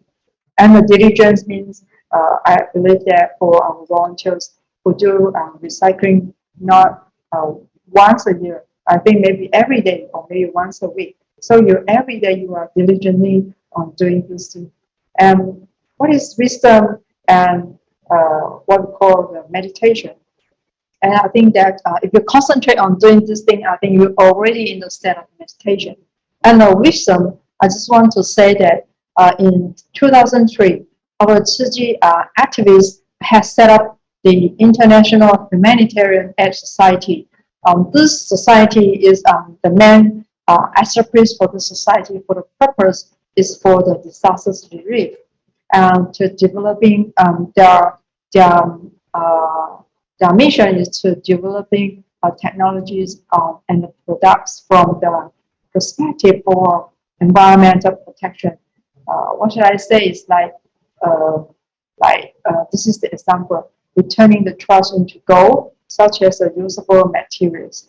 And we properly sorted all this plastic, and we have been carefully, recycling into usable material. So this is called the value shift of the oil mineral recycling. And finally, you can see that this is the eco blanket that we use for our relief distribution, whether in Western country or in the Eastern country as well. So we can provide all this eco blanket for charity use around the world wherever there's needs. So now, from the big issue that we have, and back to we focus on shifting into the home, which is the inner part. So we have to have the principle of cleaning up and the recycling at the source, 清净在源头. And we need to tell family members or friends, and please, we only collect clean bottle and do not let them get dirty until we come to pick them up. So, and must also stress that apart from recycling trash, what is even more important is a call to return to a simple way of life. Is your home condition like this? Even though if you have this kind of attitude, when we do recycling outside in the community, when we're back home, is it we are in a different world of clean or very messy room? So I think that this is what I want to say is like the spiritual recycling is we are not just only doing physical recycling for ourselves. It's like we have to be learn what we have done, the physical recycling. So if we everyone to curb the desire, buy only what is needed and cherish what they already have, what you already have, I think it will not happen in this kind of situation. So I will just say, describe this photo, this kind of home. Just imagine this is just like a fancy, a high class a landfill at home. So compared to what you saw, I showed you the photo just now for the ocean or whatever that we create the rubbish. So I mean, and we gain wisdom from practice of 6 parameters is what we have learned from doing recycling. For example, we are not just clean people's house, such as elder, seniors, house or whatever. So, but we also need to apply in our daily life. At least we start from ourselves. As soon as your home, become messy, and you clean it up, and you will start to do some action. This is what we have done for the elderly. But as soon as if your home also become messy, you have to clean it up. Everyone do the same thing. I think this is how we work. Yeah, and also recycling is the last resort. But if we can reducing the amount of waste that we produce, really the first priority for the environmental protection. But what muscles teach us is like to hope that every household could carry out a green practice, such as at least, at the very least, we can carry our own shopping bag, or we can avoid using the disposable plates or the utensil for our daily life. So this is what we can start to do that. For spiritual recycling, we can control. So, and another important thing is that recycling and reducing consumption are not the only ways to protect the environment. According to the studies have shown that the veganism or the vegetarianism is healthier for our planet as well. And for many of our Siji volunteers who adopt a plant-based diet, I think maybe at the beginning, their original intention is to protecting the life of animals. But for the scientific evidence also has shown that widespread adoption of a plant-based diet can reduce the food related to the emissions. So the way we breed animals as long being recognized by causing many ecological problems, like the livestock raised from the human consumption, such as cows, chickens, pigs. They all need substantial amount of food and water, and they also produce methane and other greenhouse gases, and also a lot of physical waste, the physics, and all of which have a negative impact on the environment as well. So if we want to reduce the human impact on the environment, I think another good way is to switch to a plant-based diet. I think this is the best choice. So as this photo says that the earth was created for all life, not just human life. So a pure heart creates a pure land. So there's only one earth. So no matter how vast it is, it won't get bigger. So as we are getting more and more people on this earth, the population is getting to reach the 8 billion in this world. So that means the development of the industry and the business is still in progress because there's a lot of population, and more land that could produce crop is being used for other purpose. And where can we come by crops to sustain our life in the future? So I think the best way is to get a good start from practice of spiritual recycling. This is actually all of us have 3 opportunities each day to help to save the planet. What does it mean? Like for your breakfast, lunch, or your dinner? So actually, we have at least 3 opportunities to save the planet and to save your health as well. So we, as part of the Earth citizenship, which is carries with the right and the responsibility, and including the responsibility to protect nature and the people for the benefit of the common good. So one way to strive to make this responsibility, I think, is to leave animals, eggs or whatever off your plate. So I think this is a slogan that I always see from the people who encourage people, please don't take meat. I think this is very important, and this is what I want to say is like we do. We want to save our world. I think the more important thing is that we have to have a good attitude. We have to foster good manners by through our spiritual recycling, which is to get rid of the greed, ignorance, or anger, whatever. You will start from you start to be a plant-based diet because it will help you to have a good tempo instead of you are taking meat compared to carnivore animals. I mean the mama animals, they will tend to be soft and have a not to feel sick. Yeah, I think this is what I'm trying to say for today. Is like please everyone go for plant-based diet is more important, and also I hope you all guys and can have a good day in every country. And thank you for your listening. And I appreciate that I have a chance to share with you today. Thank you. Thank you, Master Huan.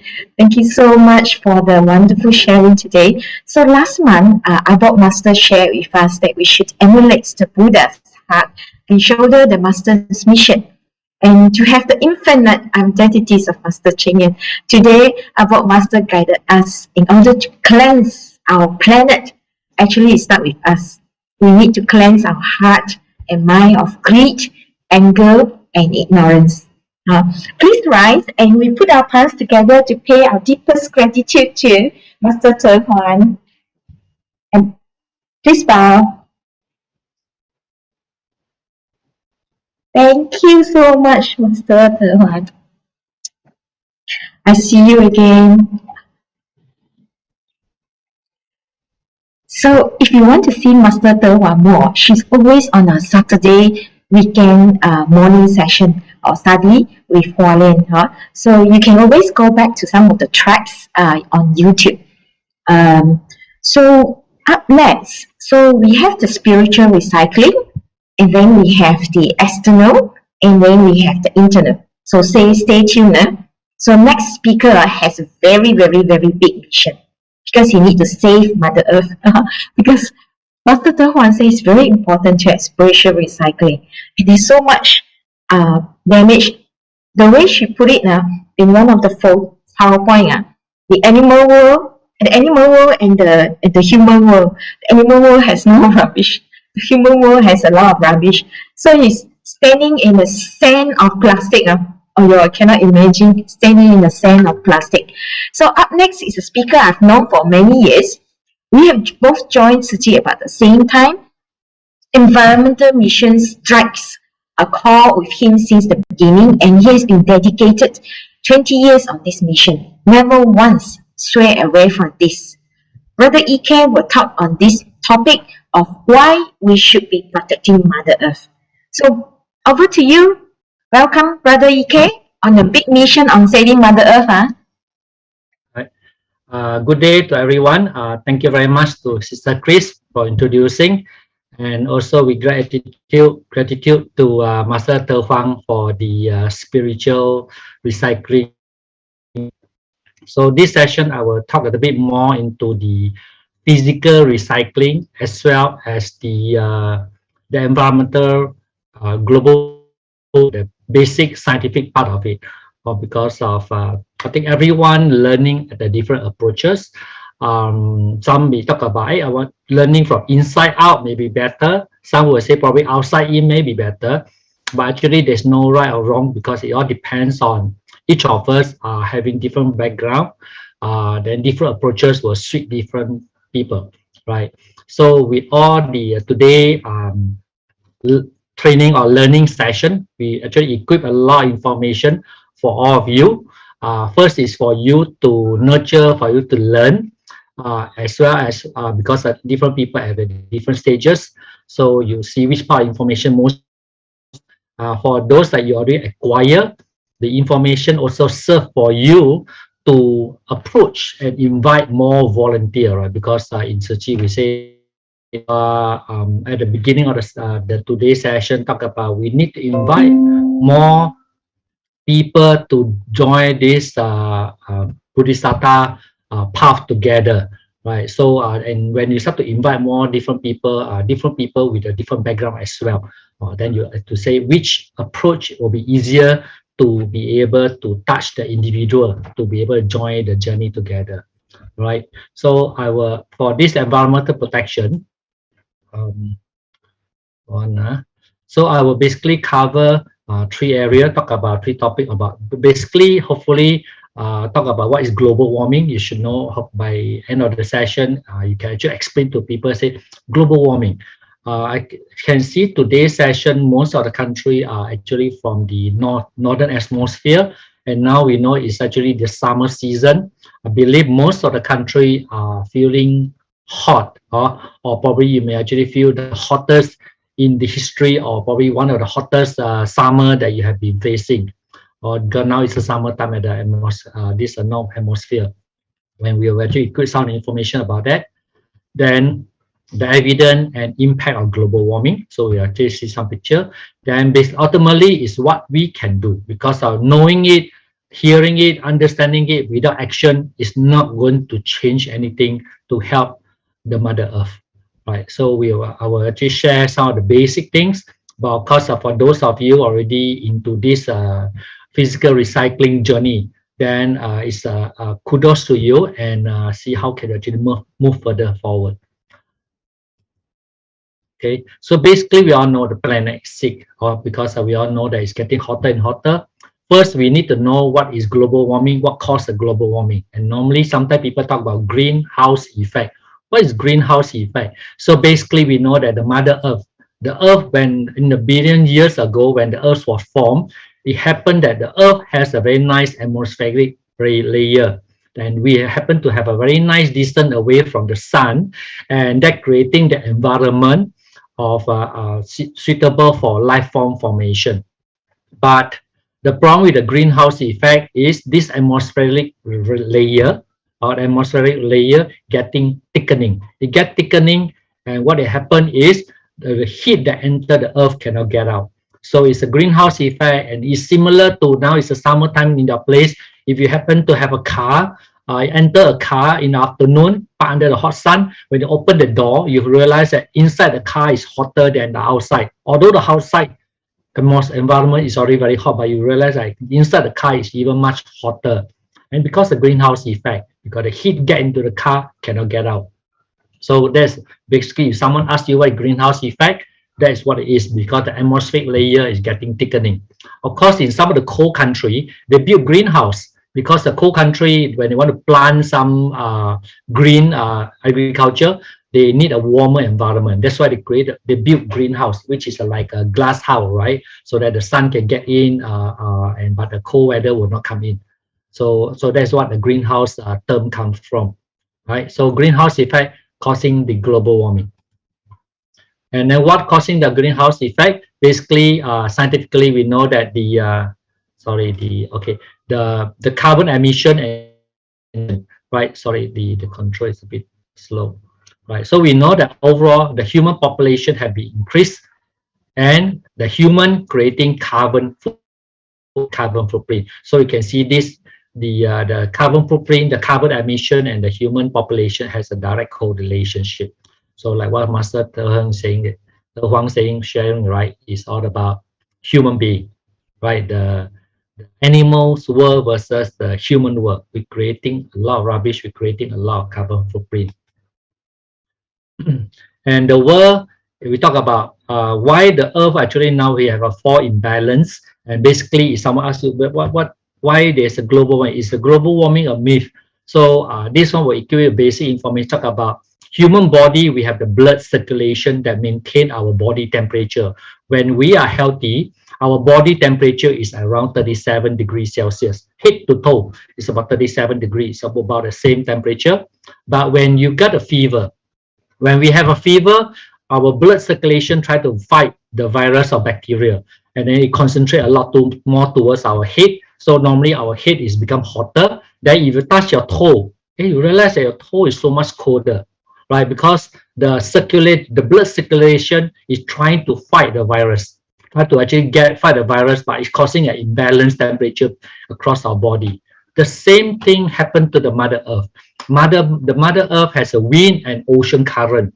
They actually keep the Earth at a stable state with the 4 seasons for the north and south atmosphere, right? So, but with the global warming happening, the Mother Earth is sick.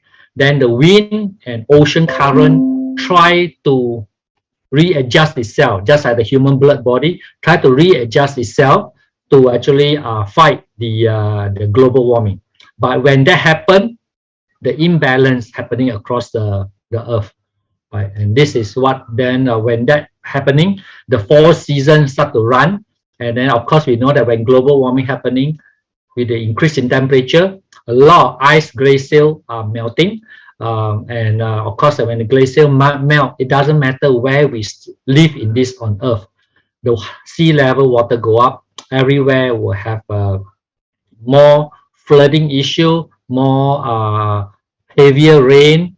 So this is one of the 2 major issues that are happening. Of course, there will be heat wave. This is something that's facing at not a lot of the country for most of the participants today.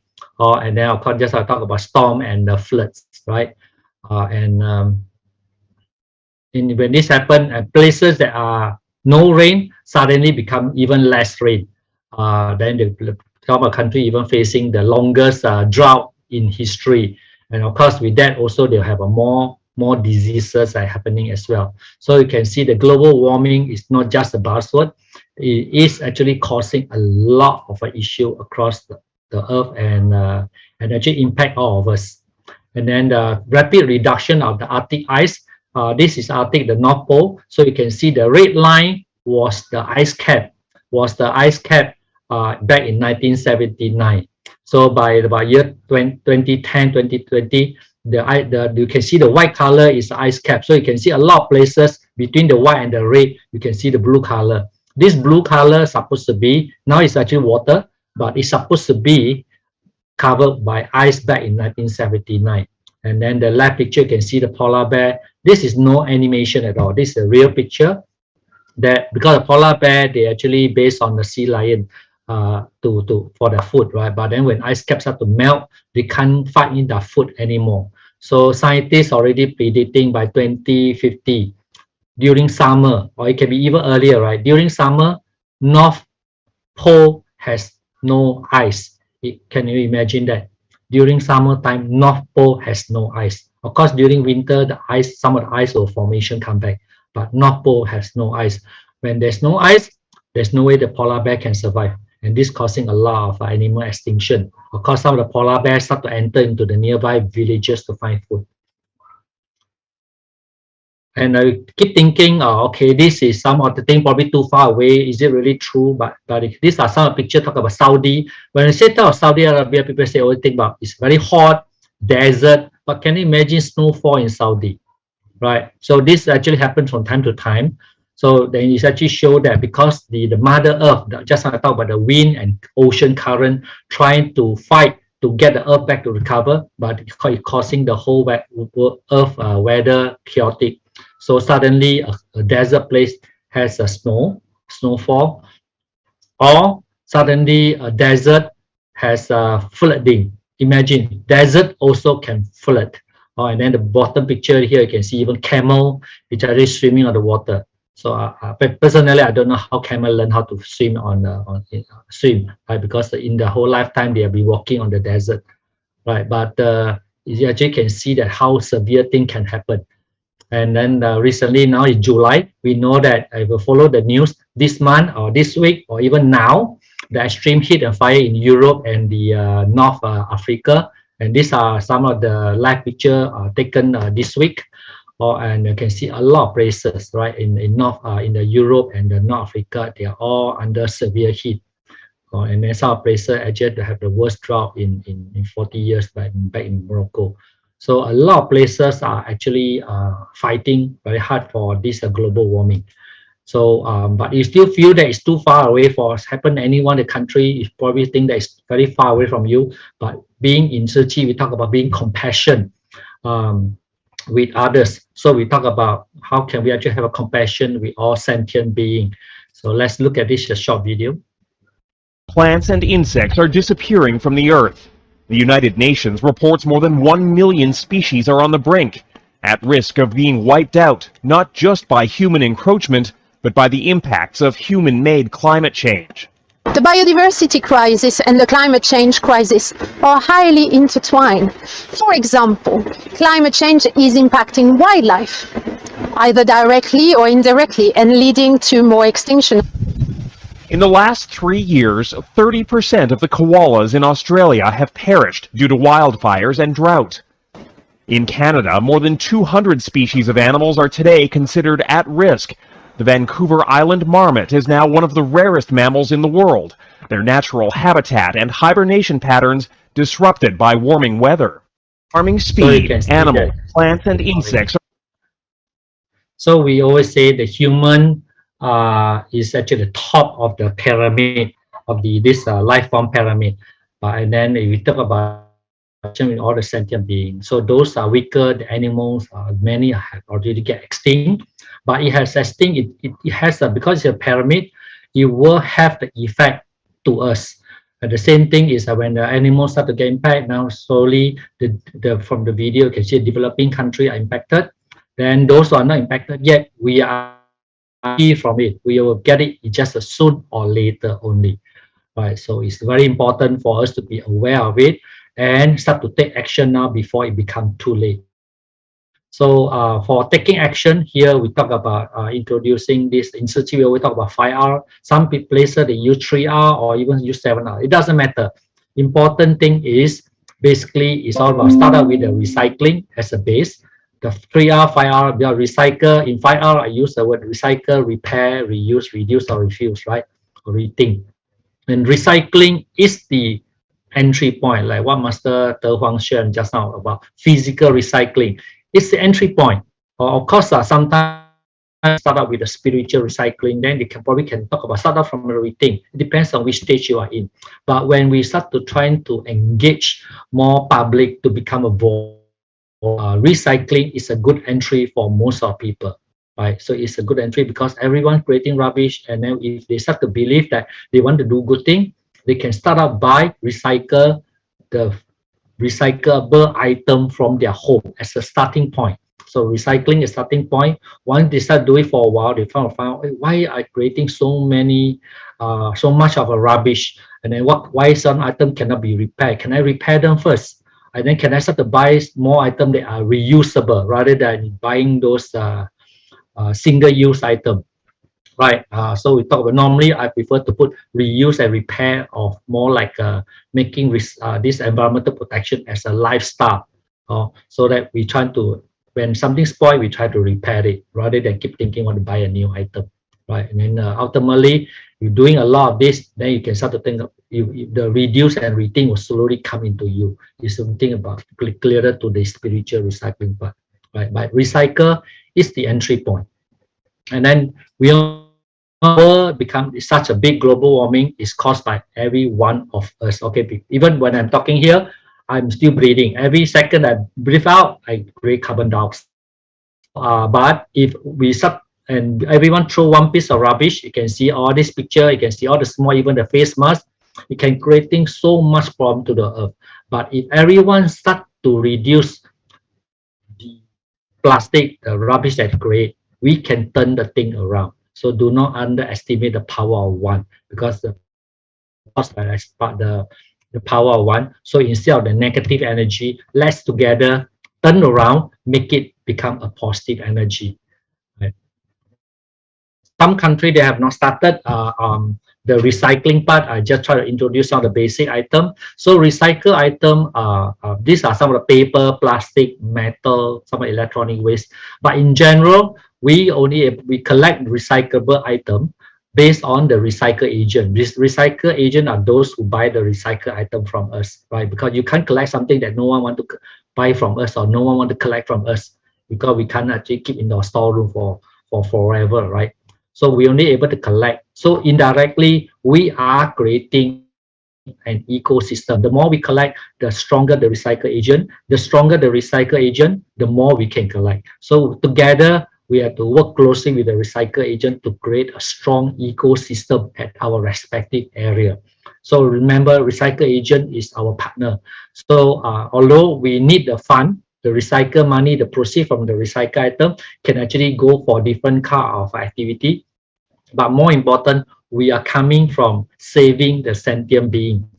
So we have to treat recycle agent as our partner and how to work closely with them so that we can create a strong supply chain system together with the recycle agent. Right. So then, of course, some of the items are not recyclable. Depends on the area, but if let's say you can find a recycle agent that can collect those items, then instead of non-recyclable, it becomes recyclable. So it all depends on your local recycle agent available, and of course it also depends on the space that you have, right? Because the more type that you collect, the more space that you need, so that the place that you collect the recycle item does not look like a rubbish center. It has to be, we are trying to change the culture while we're taking care of the Mother Earth. So how can we do it in a very clean and organized environment? So for some of the area, they just started to do some recycling in the community, then probably a bit messy. But then slowly we try to move towards a better those recycle operation environment. But here, for those of you, some of you may know this information is great, but this information, for those that do not know, is very important to know some of the basic information about recycle, why we recycle certain item. Here, I'm just sharing some information about paper, so that when we talk to the public, so they say, oh, actually, recycle 50 kilogram of paper, we can save 120 years old tree. It means that if you go to the jungle to cut a 20 years old tree down, you are only able to produce 50 kilogram of paper. And we all know tree is the only thing that gives us oxygen. So if no tree, no oxygen, I think human being will be in trouble. All sentient being will be in trouble. Right? So right on top of just saving the tree, so recycle paper, saving tree, give us oxygen and save us. So hopefully this information we can actually encourage more people to recycle paper together. And for some paper doing recycle for a while, then sometimes we actually go more detailed. The more you do, the more volunteer you have, the more detail you are able to sort the item. So this one had to go with the progress. So if sometimes when it comes to a certain stage, the paper you may even sort out to black and white and color paper. What does it mean by black and white color paper? Why do we need to do that? Because the color paper are paper we contaminated with color.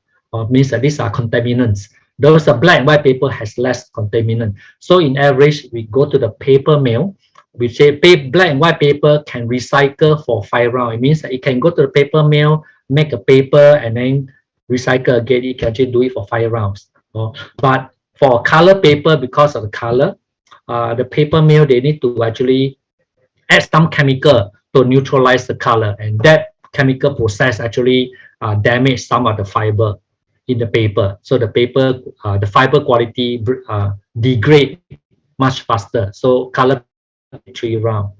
But if someone do not sort the black and white paper from the color paper, so the black and white paper also subject to that chemical effect, then the faster as well. So by sorting out the black and white paper from the color paper, we are able to save more trees.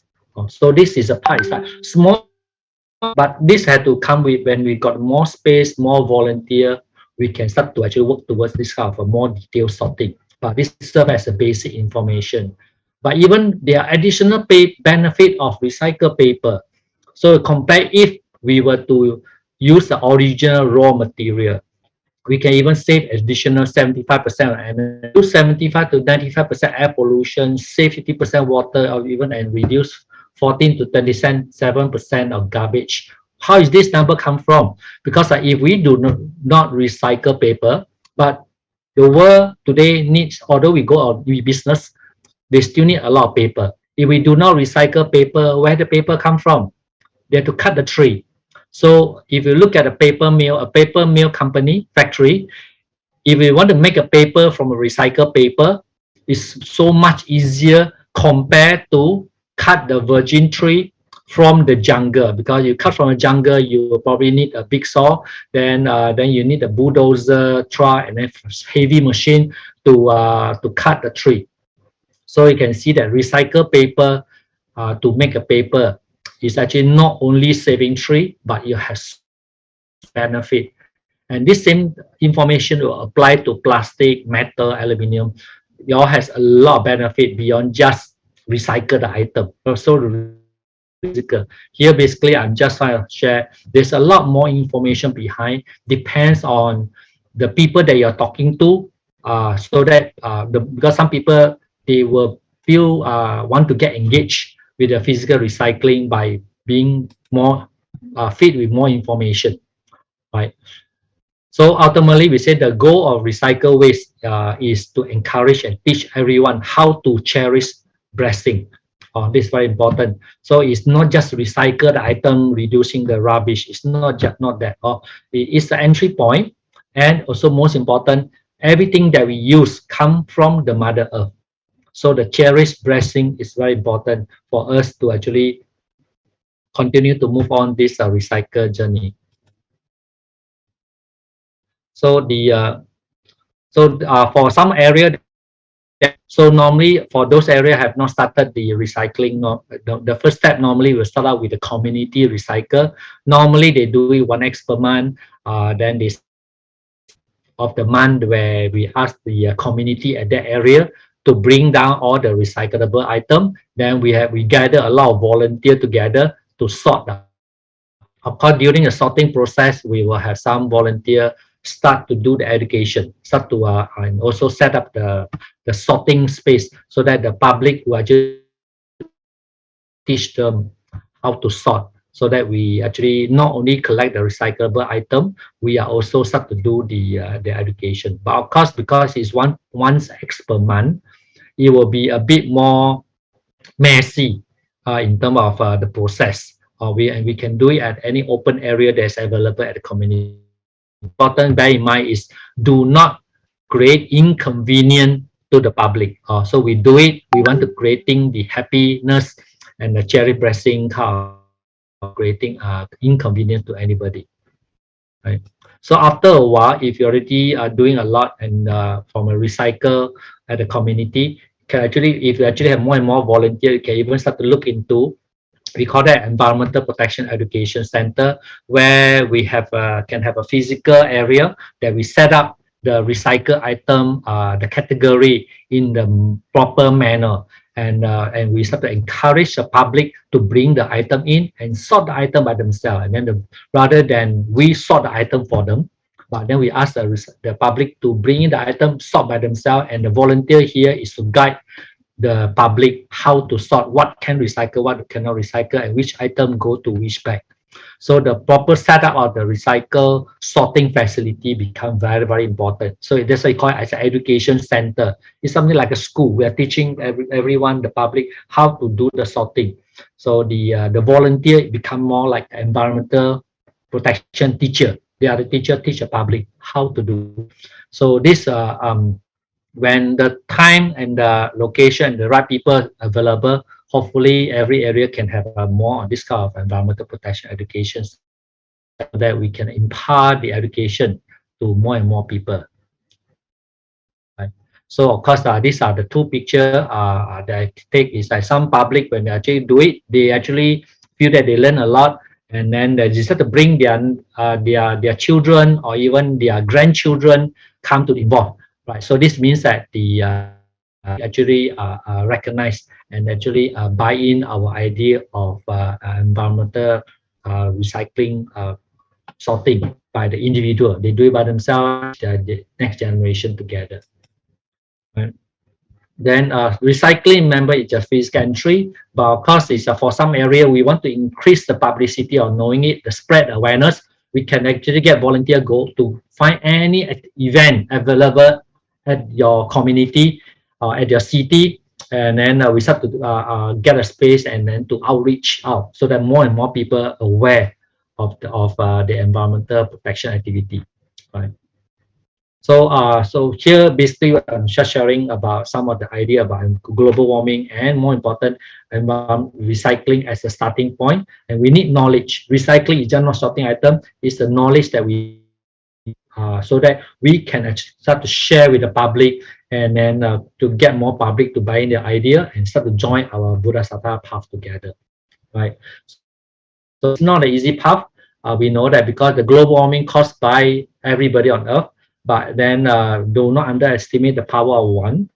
So but then we say only working together with one heart do we have the greater strength together. So we believe that by putting everyone together, we can actually make a change. So make a better. So if we wish the world will change because of you, so everyone they come together, and then if we do not do much, the world suffering will continue suffering again, and hopefully that give us sufficient conviction to release the suffering for all sentient beings. Let's live a better world together for our next generation. All right. That's all my sharing for this session. Thank you very much, and I would like to pass back to Sister Chris. Thank you so much, Brother EK. So you have a big mission of protecting Mother Earth. Is very, very wide topic from soil conservation to zero waste habit. And just now, Master Wan said, reduce our consumption. So there is non-action, but there's a lot of action we need to do besides spiritually cultivating ourselves, reducing our bad habits. We also need to have action in our home, in our workplace, in our community. So up next, we're having a short break again, 10 minutes. And after that, we will have Dr. Eddie. So Dr. Eddie is actually a physician in nutritional and lifestyle medicine, and he will be taking us on another journey on how to help Mother Earth every day, 3 times a day. Just now, Master Wan said we can help Mother Earth 3 times a day. So see you back later, 10 minutes. That will be about, oops, my time is different from your time, so 10 minutes.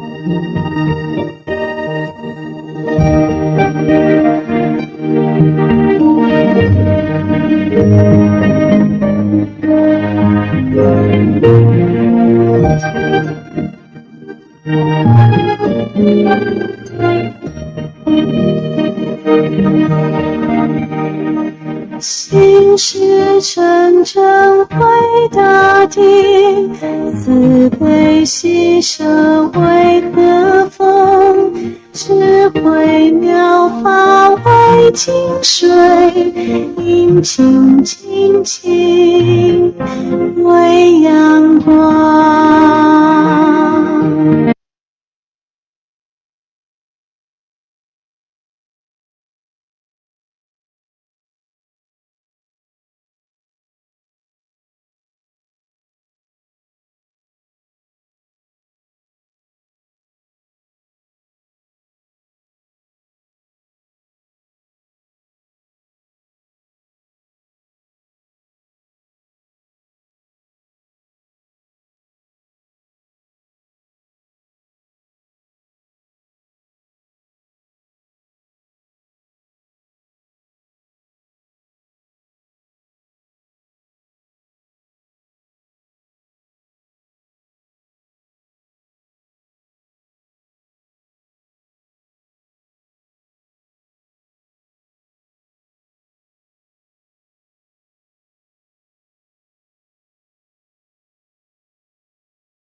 心事沉沉回大地，慈悲牺牲为歌风，智慧妙法为精髓，殷勤精勤为阳光，关照一切众生法，是一劫活出无明，坚定到心里宏愿，爱洒苍生。Welcome back, everybody. So up next is a speaker I have also known for a couple of years actually on the internet because of pandemic. So Dr. Eddie has numerous online Zoom sessions during the pandemic.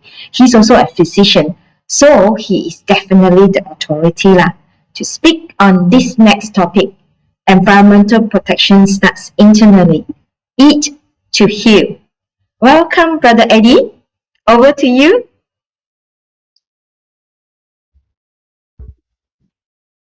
Hi, all the brothers and sisters.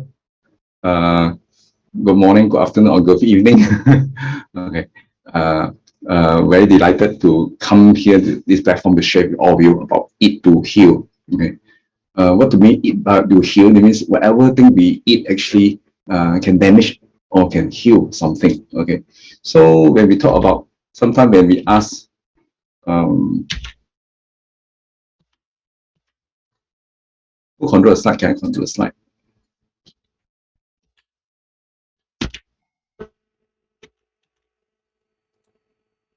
The slide is not controlled by me.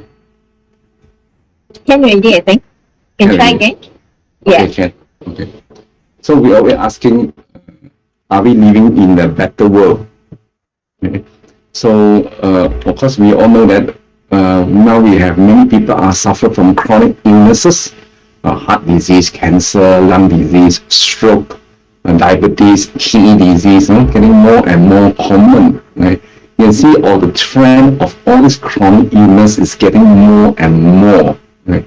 And climate changes also happening. We all feel it now. Okay, not like many years ago. We can feel it. Okay, we can see the place become dry and drier. Okay, and then sometimes become flood. Okay, some place become hottest of the year. some place become coldest of the year, you know, typhoon, etc. At the same time, we're also facing a lot of other problems like global food crisis. I think many people have started to feel the food price is getting more and more expensive, okay, and then shooting higher and higher, difficult to buy food, okay. At the same time, our health also in crisis. We are facing a pandemic, okay, where many people are in the hospital suffering from different viral infection, especially this COVID infection. Okay. So sometimes we are asking how do we survive in this kind of environment? Okay, so why there's epidemics? Okay, where did epidemics come from? Okay.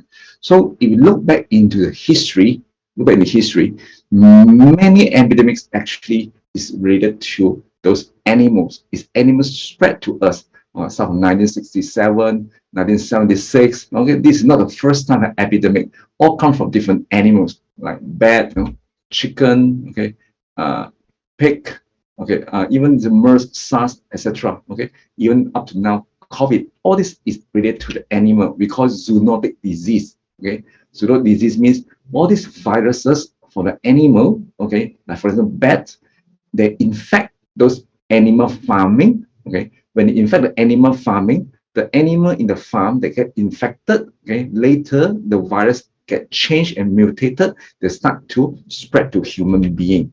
Okay, and the study shown that 3 out of 4, okay, of this world infectious disease is come from animals. It comes from animals.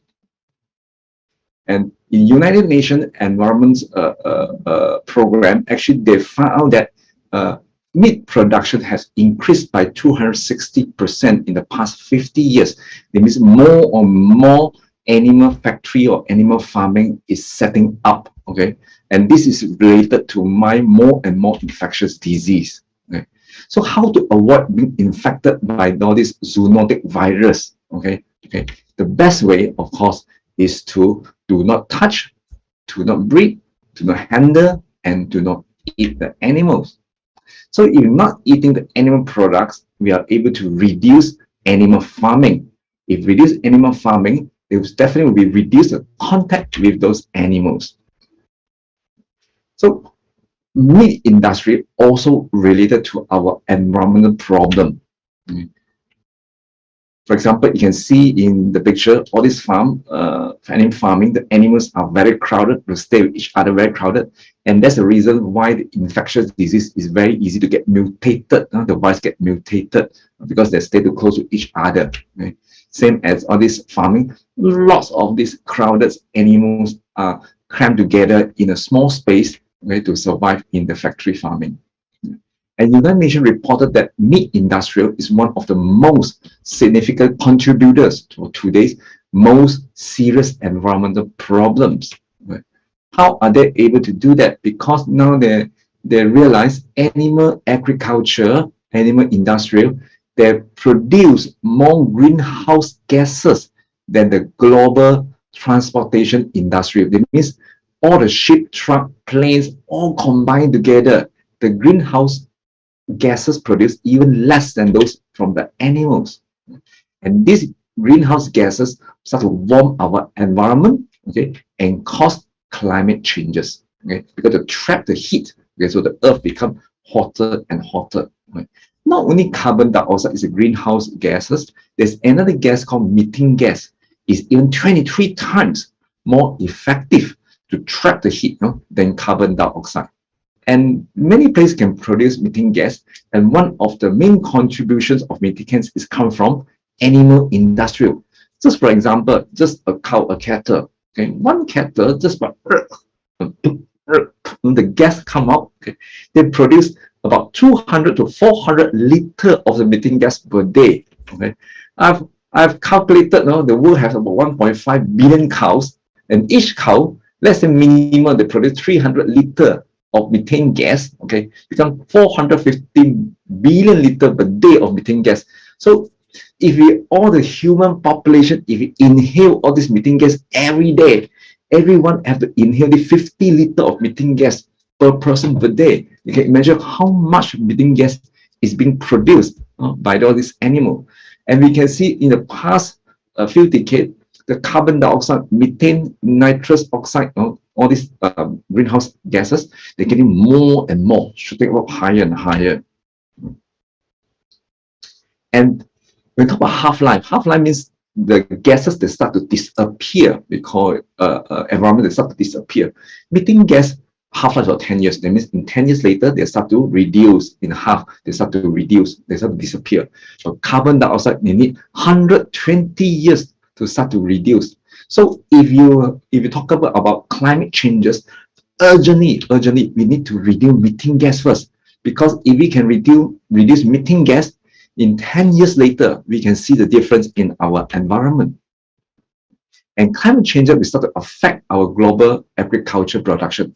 Places too hot or too dry, okay? So all the crop production is start to reduce, okay? So this climate change also reduce our nutrition value in our food, so that those food, iron, zinc, protein in those wheat, rice, soy, they start to reduce. So not only they reduce production of crops, they also reduce the nutrition value. And all the small farmer, they cannot survive in these climate changes. And the price is getting higher and higher up. Okay. So when there's not enough food, okay, when not enough food and the food price is higher, they need more land to grow crops. So they will end up in deforestation, cut the forest. Okay.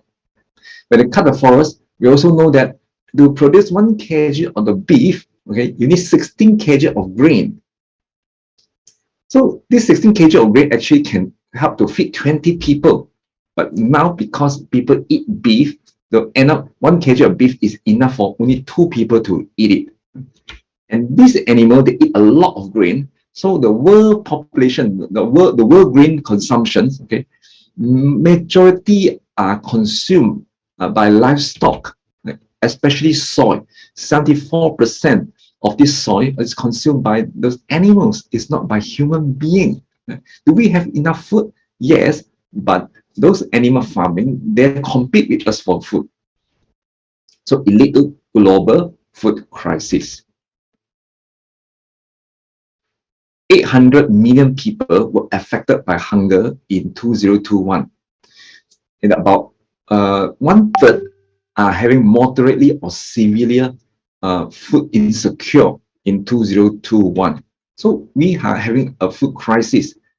But the study has shown that if all this grain to feed those animals, if reserved to feed people, they have enough to feed another 800 million people. So food actually is enough for human beings, but many food are being channeled to feed those animals in the animal farming. So the only way that if we can reduce animal products, then only we can reduce animal farming. We can reduce animal farming, then we can start to reduce the greenhouse effect and reduce climate changes. So more food grown for people and more food is available for our human being. So what are the possible sources of food in this world? First, the most common and people think that is very nutritious is of seafood and fish.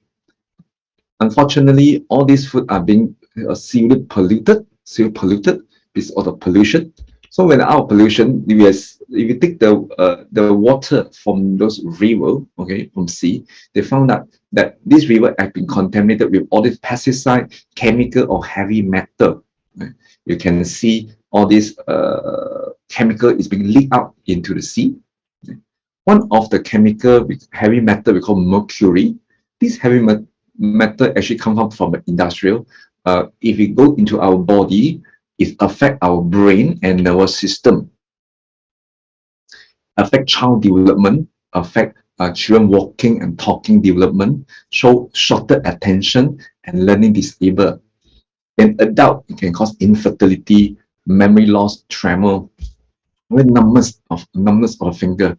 They did a study. They found that 1 in 40 women already have above high level of mercury. 1 in 40 women. And studies shown that this mercury is linked, is associated with a case called autism.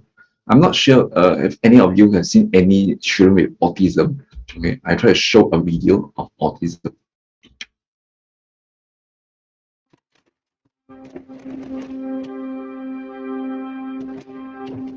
Obviously, it's a condition where the children, they have a social problem, they don't have social connection. Sometimes you can see their eyes, they don't look at you, sometimes because no eye contact.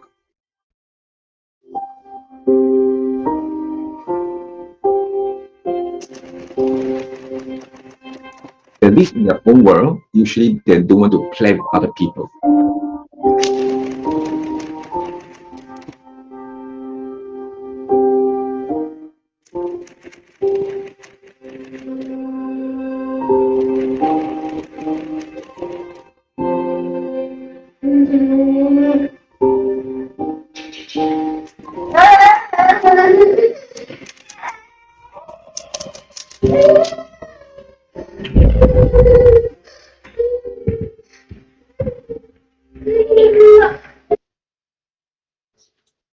Autism in 2014 to 2016 in the United States, every 68 child, one is autism.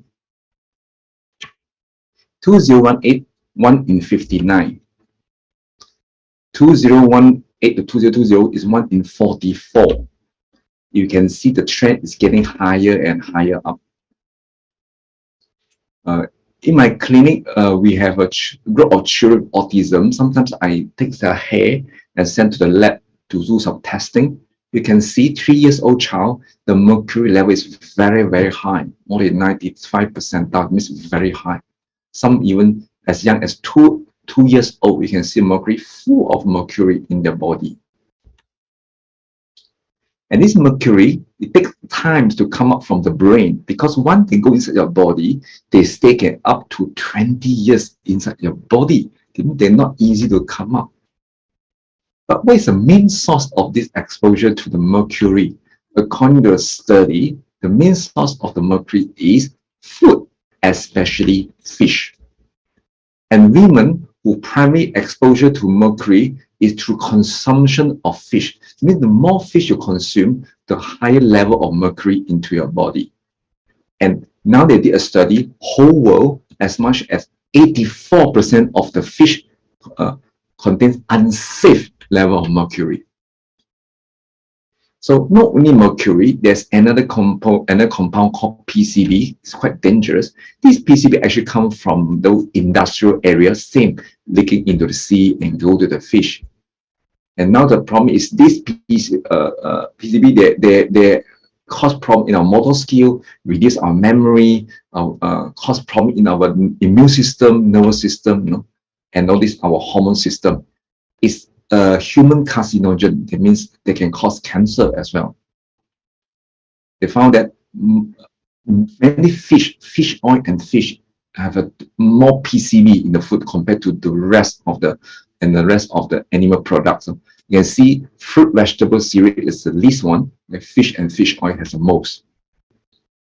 And all fish now have PCB, no exception now. If the mom eat a fish, they found that this PCB will transfer to a baby. So if you say, I want to avoid this PCB 153 to transfer to my baby during pregnancy, they have did a study. Roughly, you need to stop fish consumption in your food for 5 years before you're pregnant. You can imagine how long the PCB can stay inside your body once you're taken in. Besides mercury, PCB is one of the reasons. There's many other chemical pollution. But however, many people think, hey, omega-3, I need omega-3. They say omega-3 is a good oil, help for our brain. Omega-3 has come from fish. Actually, fish do not have omega-3. All the omega-3 fat inside the fish is come from seaweed. Okay? Fish don't produce omega-3. It's a seaweed contain omega-3. So fish eat the seaweed. However, if you don't eat the fish, you have other sources. The omega-3, like flaxseed, chia seed, all the seeds and nuts, there are lots of omega-3 besides spinach and lettuce. This picture, I like to show this picture to all of you because it looks a very nice environment, beautiful place, no? Clear water, the river Wender. not sure, do you know that they have a circular being circulated out? Do not eat the fish. They mean you catch the fish there, do not eat the fish there because the fish is heavily contaminated. This is some of the signboard I accumulate, I copy out. Usually they show to people, the public, do not eat the fish. If you happen to catch a fish, do not eat the fish because the river, the lake have been heavily contaminated. I'm not sure, do your country have this kind of sign put beside your river or the lake? Right? In Malaysia, I haven't seen anyone have any signboard, this kind of signboard, but actually is quite a bad this situation now. So try not to eat fish anymore. But of course, if we don't eat fish, we remove one source of food, the other source of food is still available. How about chicken? Okay. Chicken, the problem now is United States, they did a study in 2012. All the sample of the chicken contain arsenic. Arsenic is a kind of chemical they used in the Second World War to kill people. It's a very toxic chemical. Why this chemical is being fed to those chicken? Because they found that this chemical is being fed to chicken, so the chicken meat become they will increase the weight better, and then the chicken meat become a pinkish color.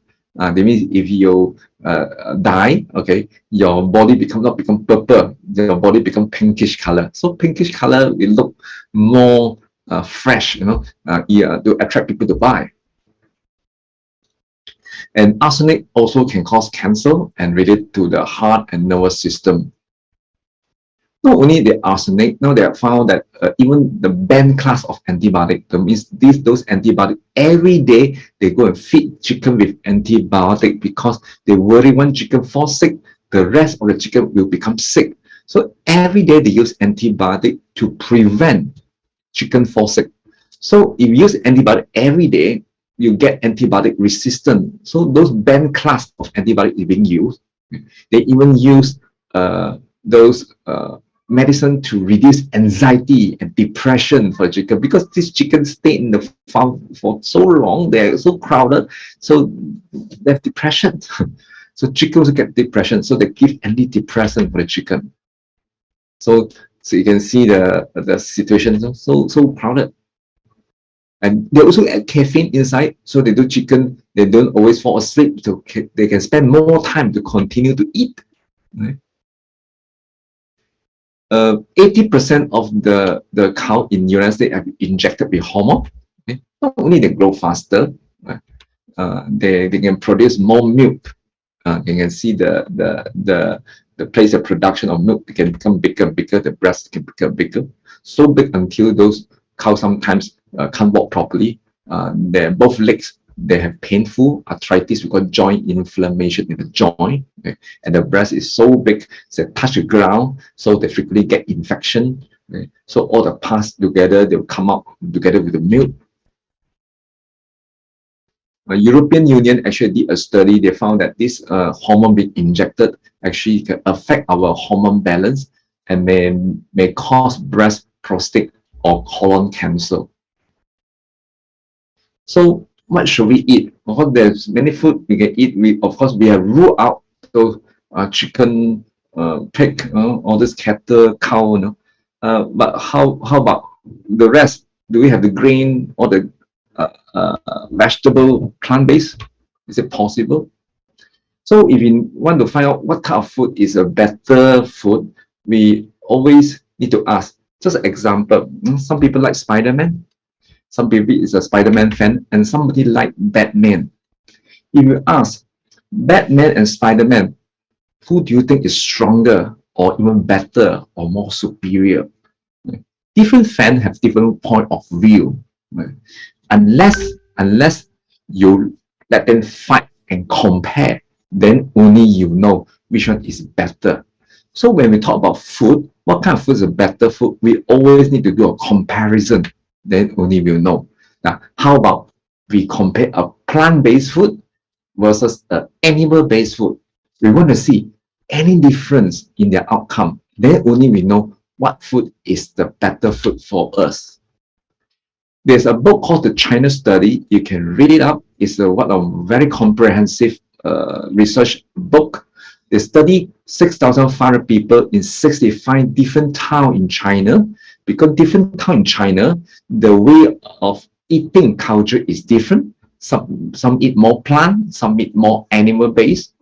So they study for 20 years, and they found that for those who eat more animal based food, they're easier to cause diabetes, arthritis, lower immune system, cognitive impairment, the brain, dementia, reduced memory, Alzheimer's disease, all kind of heart problem, hypertension, cholesterol, even kidney stone, the bone easy to get fracture, osteoporosis, because calcium from the bone will start to leak out, so they easily cause osteoporosis, and all kinds different types of cancer, blood cancer, breast cancer, colon, liver, lung, brain cancer, all related. In WHO, World Health Organization, actually do a classification of all this. Group 1 carcinogen. Group 1 means definitely confirmed they can cause cancer. 2A means probably can cause cancer. You can see all this processed meat, sausage, hot dog, bacon, salami, they group under group 1 can cause cancer. And pork, beef, and lamb can call 2A. Okay, very high chance of cancer. Only chicken is not there, but chicken contains arsenic. Arsenic is group 1 carcinogen. So if we compare plant-based versus animal-based, I think many of us start to realize which is the better choice for us.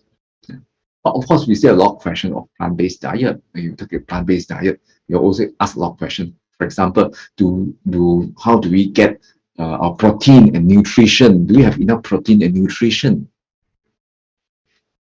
Do mind you that all these cow, pork, and chicken now in the farm, they eat plant-based. They eat plant-based diet. They mean whatever nutrition or protein from the plant actually go to the animal. And when we talk about beef is high in nutrition, the beef is eating grass and grain. So all the nutrition actually go to the beef. Our human need about 50 grams of protein per day. 50 grams of protein per day, roughly, estimation. So let's say if you don't have any food to eat, I only have spinach.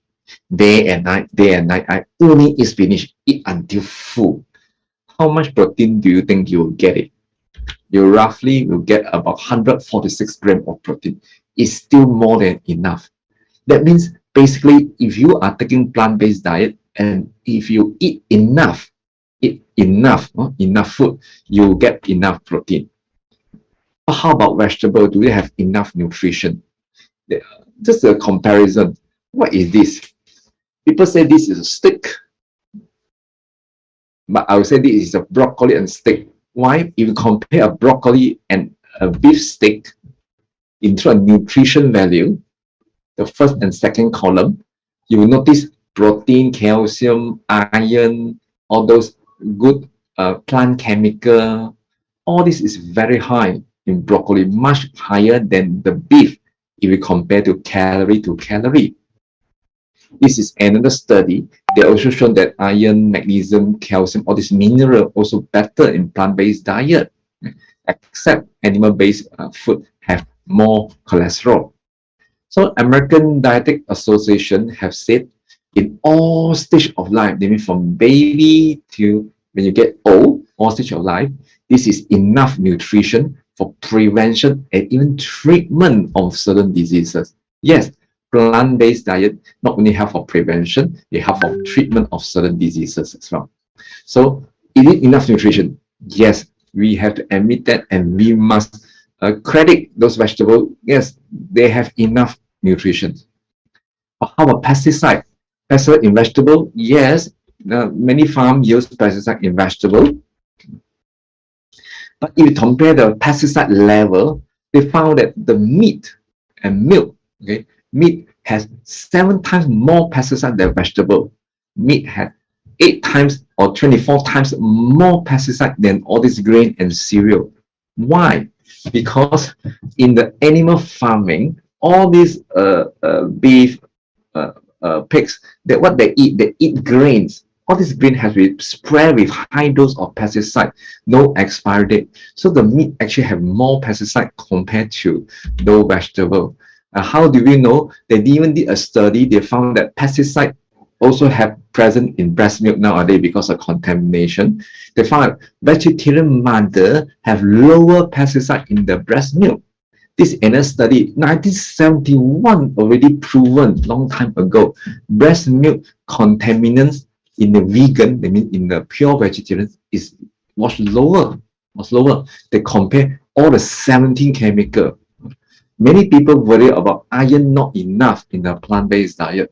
In fact, research shown that if you are taking plant-based diet, you are not more likely to have iron deficiency anemia. We have not enough blood. You do not have more chance to get iron deficiency anemia compared to those non-vegetarian. However, iron is important for us to produce blood. Iron is also a pro-oxidant. Pro-oxidant actually they cause more damage to our body if you have a high iron. And animal iron is very easy to get absorbed, so our body easy to get high iron. So iron, there's two types of iron, animal iron or plant iron. Heme iron is animal iron. The research shown that animal ions can related to higher chance to get heart disease. Animal iron can have increased risk to get stroke. Animal iron also increase risk to get cancer. Animal iron also increase risk to get type 2 diabetes. That means more animal product you eat, more animal iron. Among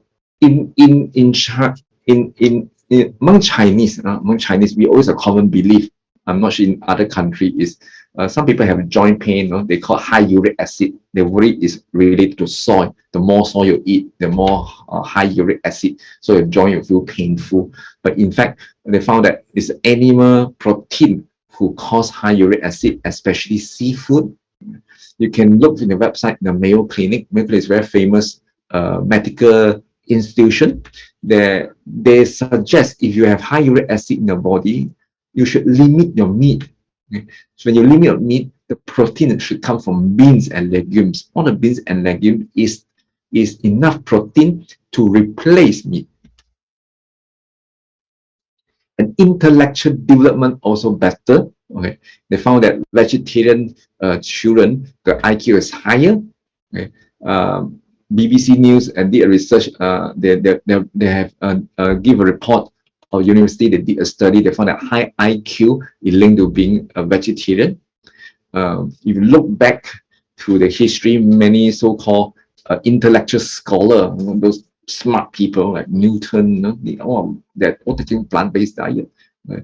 Albert Einstein, so Albert Einstein also already predicted nothing will benefit health and also increase the chance of our survival on Earth as the evolution to a vegetarian diet.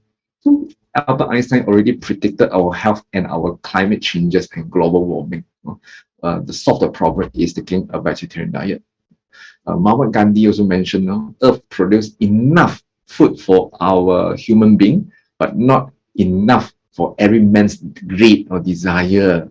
So food actually enough for us. Right? It's just that climate changes, animal factory, animal farming, have been taking the food away. Thomas Edison, the scientist who invented the light bulb, he also mentioned the same thing. So many so-called Abraham Lincoln also say the same thing. Many actually so-called famous people also say the same thing. They are vegetarian as well. So the British Medical Journal have published a report state that they studied 8,000 people from birth. They found that those high IQ score is higher, 5 points higher, they are easy to become vegetarian. That means basically the smarter you are, the more likelihood you become vegetarian. So if you have stayed here to listen to my presentation from beginning till now, you still continue to stay here, that means most likely you are a smarter person. Okay? So vegetarian, actually plant-based diet is a smart people's choice. It's a smart people's choice. How about physically? People worry plant-based diet make your body weak, not enough energy. Okay, this is totally myth because a lot of smart people, a lot of smart men, Olympic gold medalists, they are vegetarian, not besides Shaolin Kung Fu, those. Now, see, this is a world best built man of the century, and he's taking over like the vegetarian. So many what do you call many sport people, you can see that the muscle build up. They all are vegetarian, 61 years old, 71 years old, and 78 years old. You make me feel depressed when I look at their body, and the physical, and they are taking plant-based diet. So why we always have this feeling that not eating meat do I have enough energy? Because a lot of advertisement make us feel that. For example, this is a burger. When you sell a burger, they always write eat like a man. It means that you're not eating a burger. You are not a man. Unless you are manly, you should eat burger. So that's the concept they want to build into our mindset.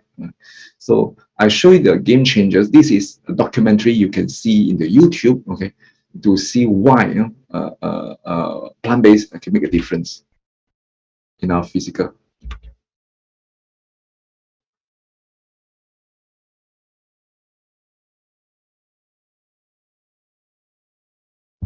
One and only Arnold Schwarzenegger.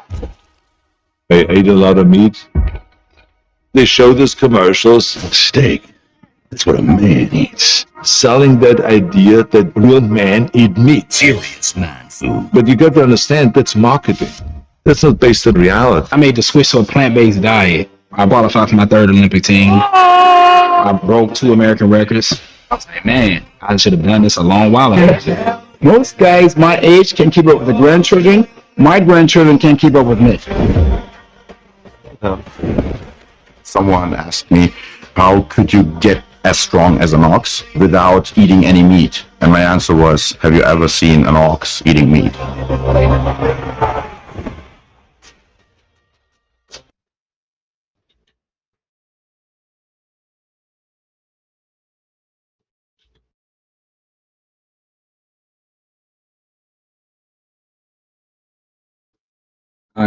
He's one of the strongest men in the world. I like what he quoted. Someone asked me, how could you get as strong as an ox without eating any meat? And my answer was, have you ever seen an ox eating meat?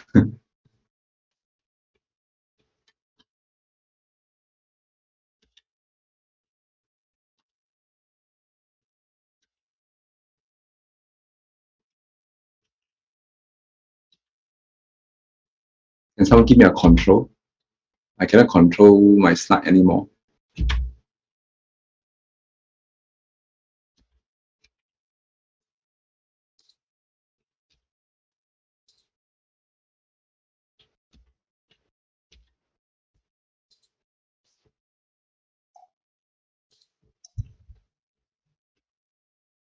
Okay, so the many kind of plant-based diet you can take.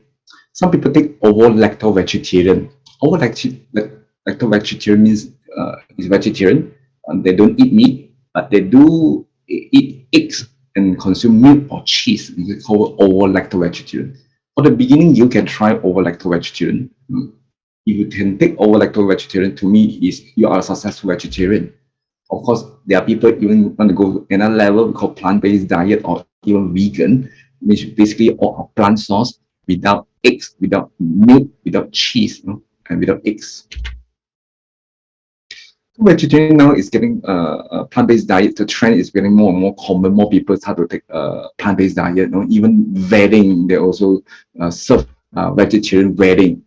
Even like in Clinton, the daughter of Clinton, Chelsea Clinton, she is a vegetarian for a long time. Okay, and she have started a vegetarian wedding. So many so-called famous actresses, a Chinese actress, also serve vegetarian diet during the wedding. In the world now getting more popular, many people start to promote vegetarian. We have World Vegetarian Day, the 1st of October, throughout the whole world. Okay, where every places is start to promote vegetarian. They also have an international congress of vegetarian nutrition, where all the scientists they all gather every year in a place to discuss about how to use plant-based diet for prevention, treatment, nutrition, or treatment of different diseases, or the plant-based nutrition. So many people actually are aware. This is in Hong Kong. They have a plant-based exhibition. You can see the crowd. No, I'm sure for those who are not interested in plant-based, they don't go to this type of exhibition. It means more people are aware. This vegetarian festival in Thailand, you can see the crowd of people. You know. So you are not alone, right? So be a proud vegetarian. Okay. I'll show a video. I somehow feel they have a sense of confidence to become a vegetarian. Okay. Even their way of promote vegetarian, the way you may not agree with their way they promote, but you can sense, no, how proud they are to become a vegetarian.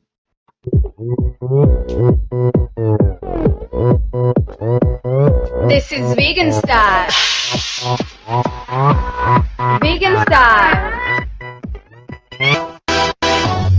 8 years ago, I decided to go vegan. No more milk and eggs, fish and cow and even chicken. Everyone thought that it was just a diet phase. Even my Jewish mama asked if I was going crazy. Every day since then, I'm being asked what's a vegan. People talk as if they have a degree in nutrition. They say, you know it's not healthy, that's the reason you're so skinny. I said, check the FDA, why not read the China study? Well, this is vegan style. Oh, this is vegan style. Vegan lady. Oh, this is vegan style. Okay, we need to stop, otherwise everybody will start to dance. So, be a proud vegetarian, have courage to become a proud vegetarian, and start to tell your family member and friends the urgency, why it's so urgent to start to take up plant-based diet. You are not the only one benefit for taking plant-based diet. You should let this benefit to give to other people as well. So start now to tell your family members and friends why taking plant-based diet is so important. And this is a famous actress. He have quoted, part of my reason for being vegetarian was because it practiced respect and love for the life all throughout the day. So 3 times a day, you can make a decision to eat things that have not been killed.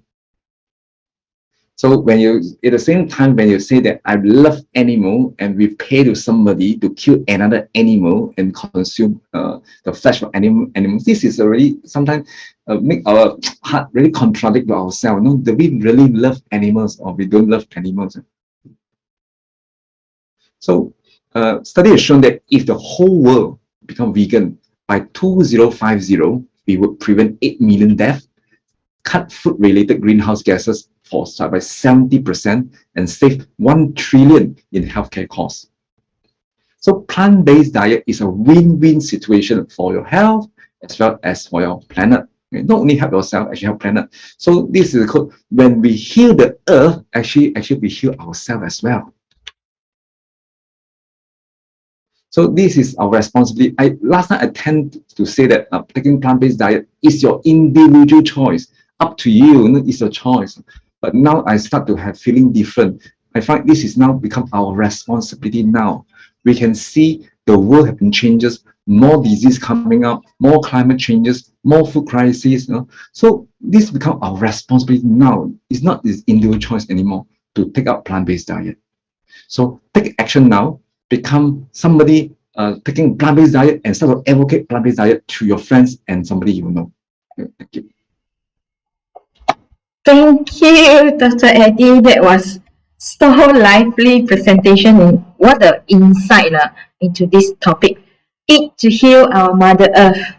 And the bonus is we become vegetarian, we become not only compassionate and courageous, we also become very smart volunteer. Thank you so much, Brother Eddie. And I'll see you on Zoom again or online. So up next, we're coming up to the end of the day. We have one more session to go. Yes, Let's listen piously to Master Chen Yan's discourse from the Life Wisdom from July 19, practicing all that is good to dispel disaster.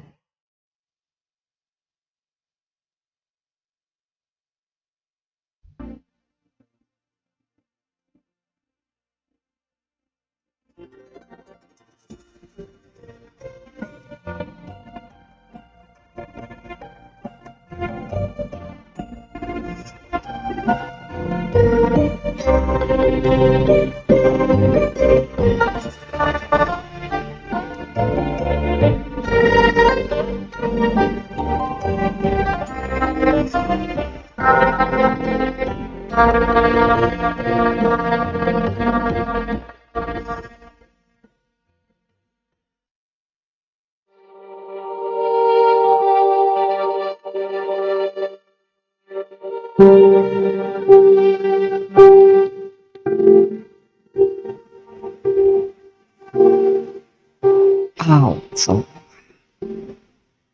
从2、3月间他们开始有水灾，而且很大。这样一次过去，他们说渡掉实际人动员带动去帮助，去清扫街道。在4、5月间，又这样的一次，这一波更严重，水淹的呢，一次比一次高。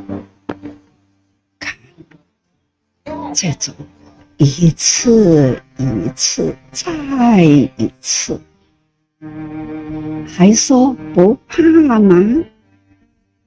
老天爷在等着你们喊干了，要求饶了，那就是要忏悔。我们要从心脑觉悟，也要反省众生的灾难，那就是因为不明道理，所以共业人的共业那样的恶也有气氛。这个气氛呢，很令人可怕。怎么一进来，一个个的脸色这样的不好看呢？这个是人的气，所以天气、地气、人气，我们要如何让天气、地气可以缓和？那需要是人要虔诚戒圣戒圣戒，就是要定真谨慎，不要恶念，不要恶行，那个恶念在心脑不通起恶念，身体呢不通去力行，去做着歹代志，所以要身心合一，不断息相近。时间这个团体里面是先，那无好的习气的人，入来到这个团体里，入来啦，入来到这样的好的人啊，都是实相近，有理有理有理啦。人看到人双手合十啊，还要合心合心说好话，会当安尼啦，心心合一为先，这叫做改心。改心，人啊，已经分析了迄个善啦，所以人会晓再改，有善心，有善念啦，善心善念呢，就会互相相爱，爱人爱物，何况是动物啊？动物呢，伊有生命，咱人有生命，只是行无共。人过去生有人的善业，只是人啊，迄个业会轻甲重。或者是善业，或者是中业，或者是有了恶业，所以人间啊，修福平安，或者是呢有杂，迄个杂善恶杂糅。曾经为善来做人，曾经呢造福呢在苦难的地方。那众生有许多的共同的业，贪嗔痴累积啦，累积到了这样的气，天气地气汇合起来，人的这个业气啦，因缘成熟汇合起来，那就天经地义。干旱、地无水草，人类断粮，动物断食，所以这总是呢会带来了人间一点一滴地不安，水不调，风不调，火不调，所以地水火风这一颗地球啦，森林的火一直没有断过，这个地球啦，有树有芽，都亲像咱人的细胞，地球的细胞啦，一直被破坏了，这都是呢提醒我们要好好的警惕，人啊要用虔诚的心，人虔诚，人用心祈祷，要祈祷啦，少不了斋戒。要什么叫做斋戒呢？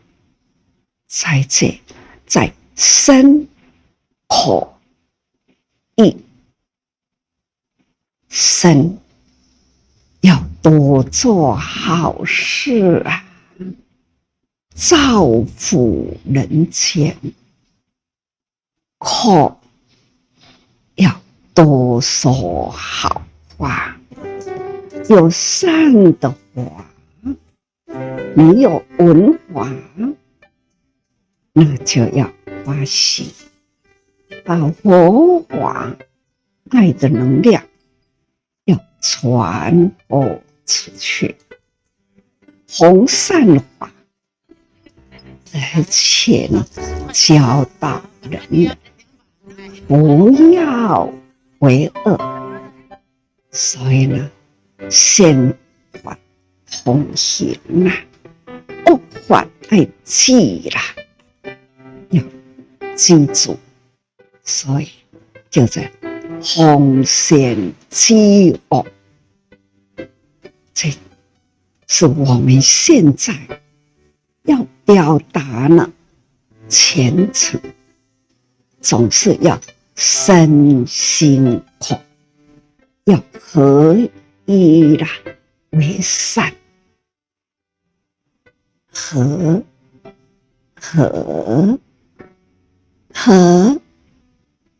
心一念心，行善道了。这是现在人人非合不可，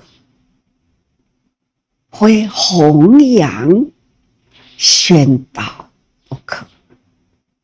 现在眼睛所看到天下的灾难是这样，我们要有好因缘，好好的把握，动手、开口、行动，都不能脱离善行。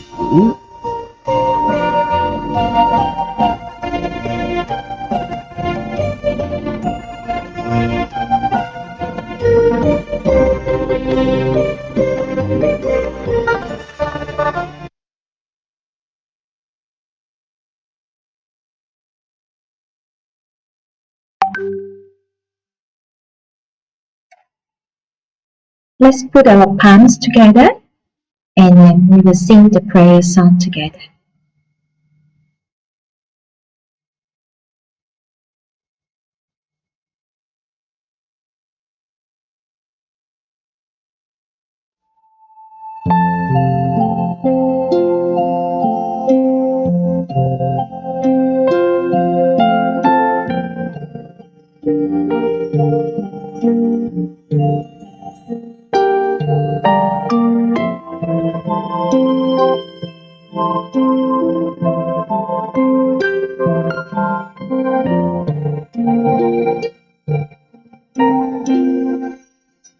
In my heart, I feel deep gratefulness. All my heart is filled with sincere prayer. From all corners of the world, let us join our hearts and pray for a world of harmony and peace. In my heart, I feel deep gratefulness. May all the Buddhas hear my prayer.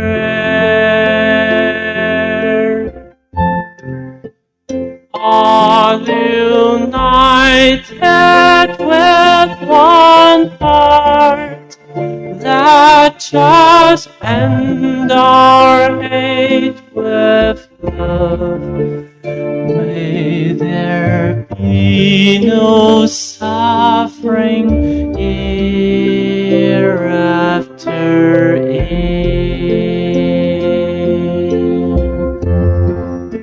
From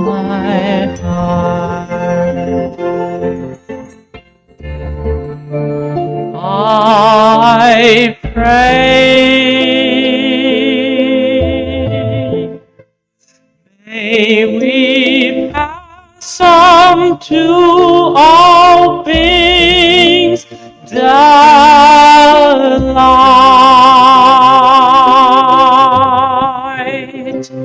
of true wisdom, deep and bright, of your endless great love that will guide us in our lives.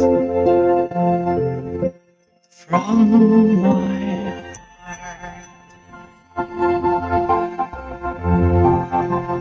heart I pray.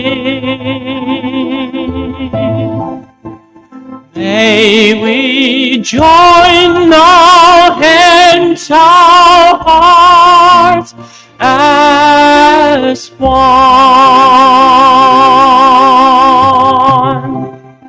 Spread the seeds of great love, nurture wisdom evermore,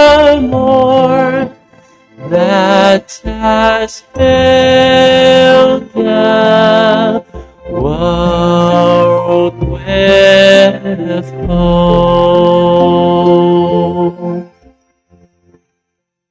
In my heart I feel deep gratefulness. May all the Buddhas know my prayer.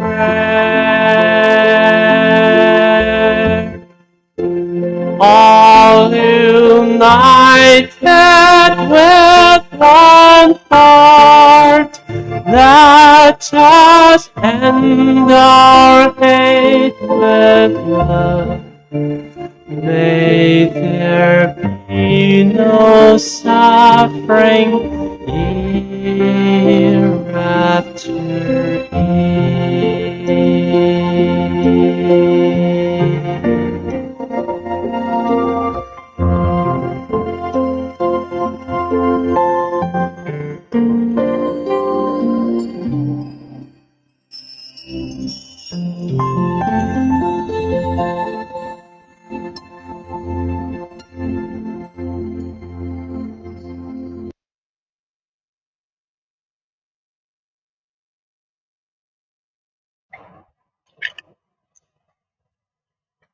Oh, coming to the end of the day already. So fast, huh?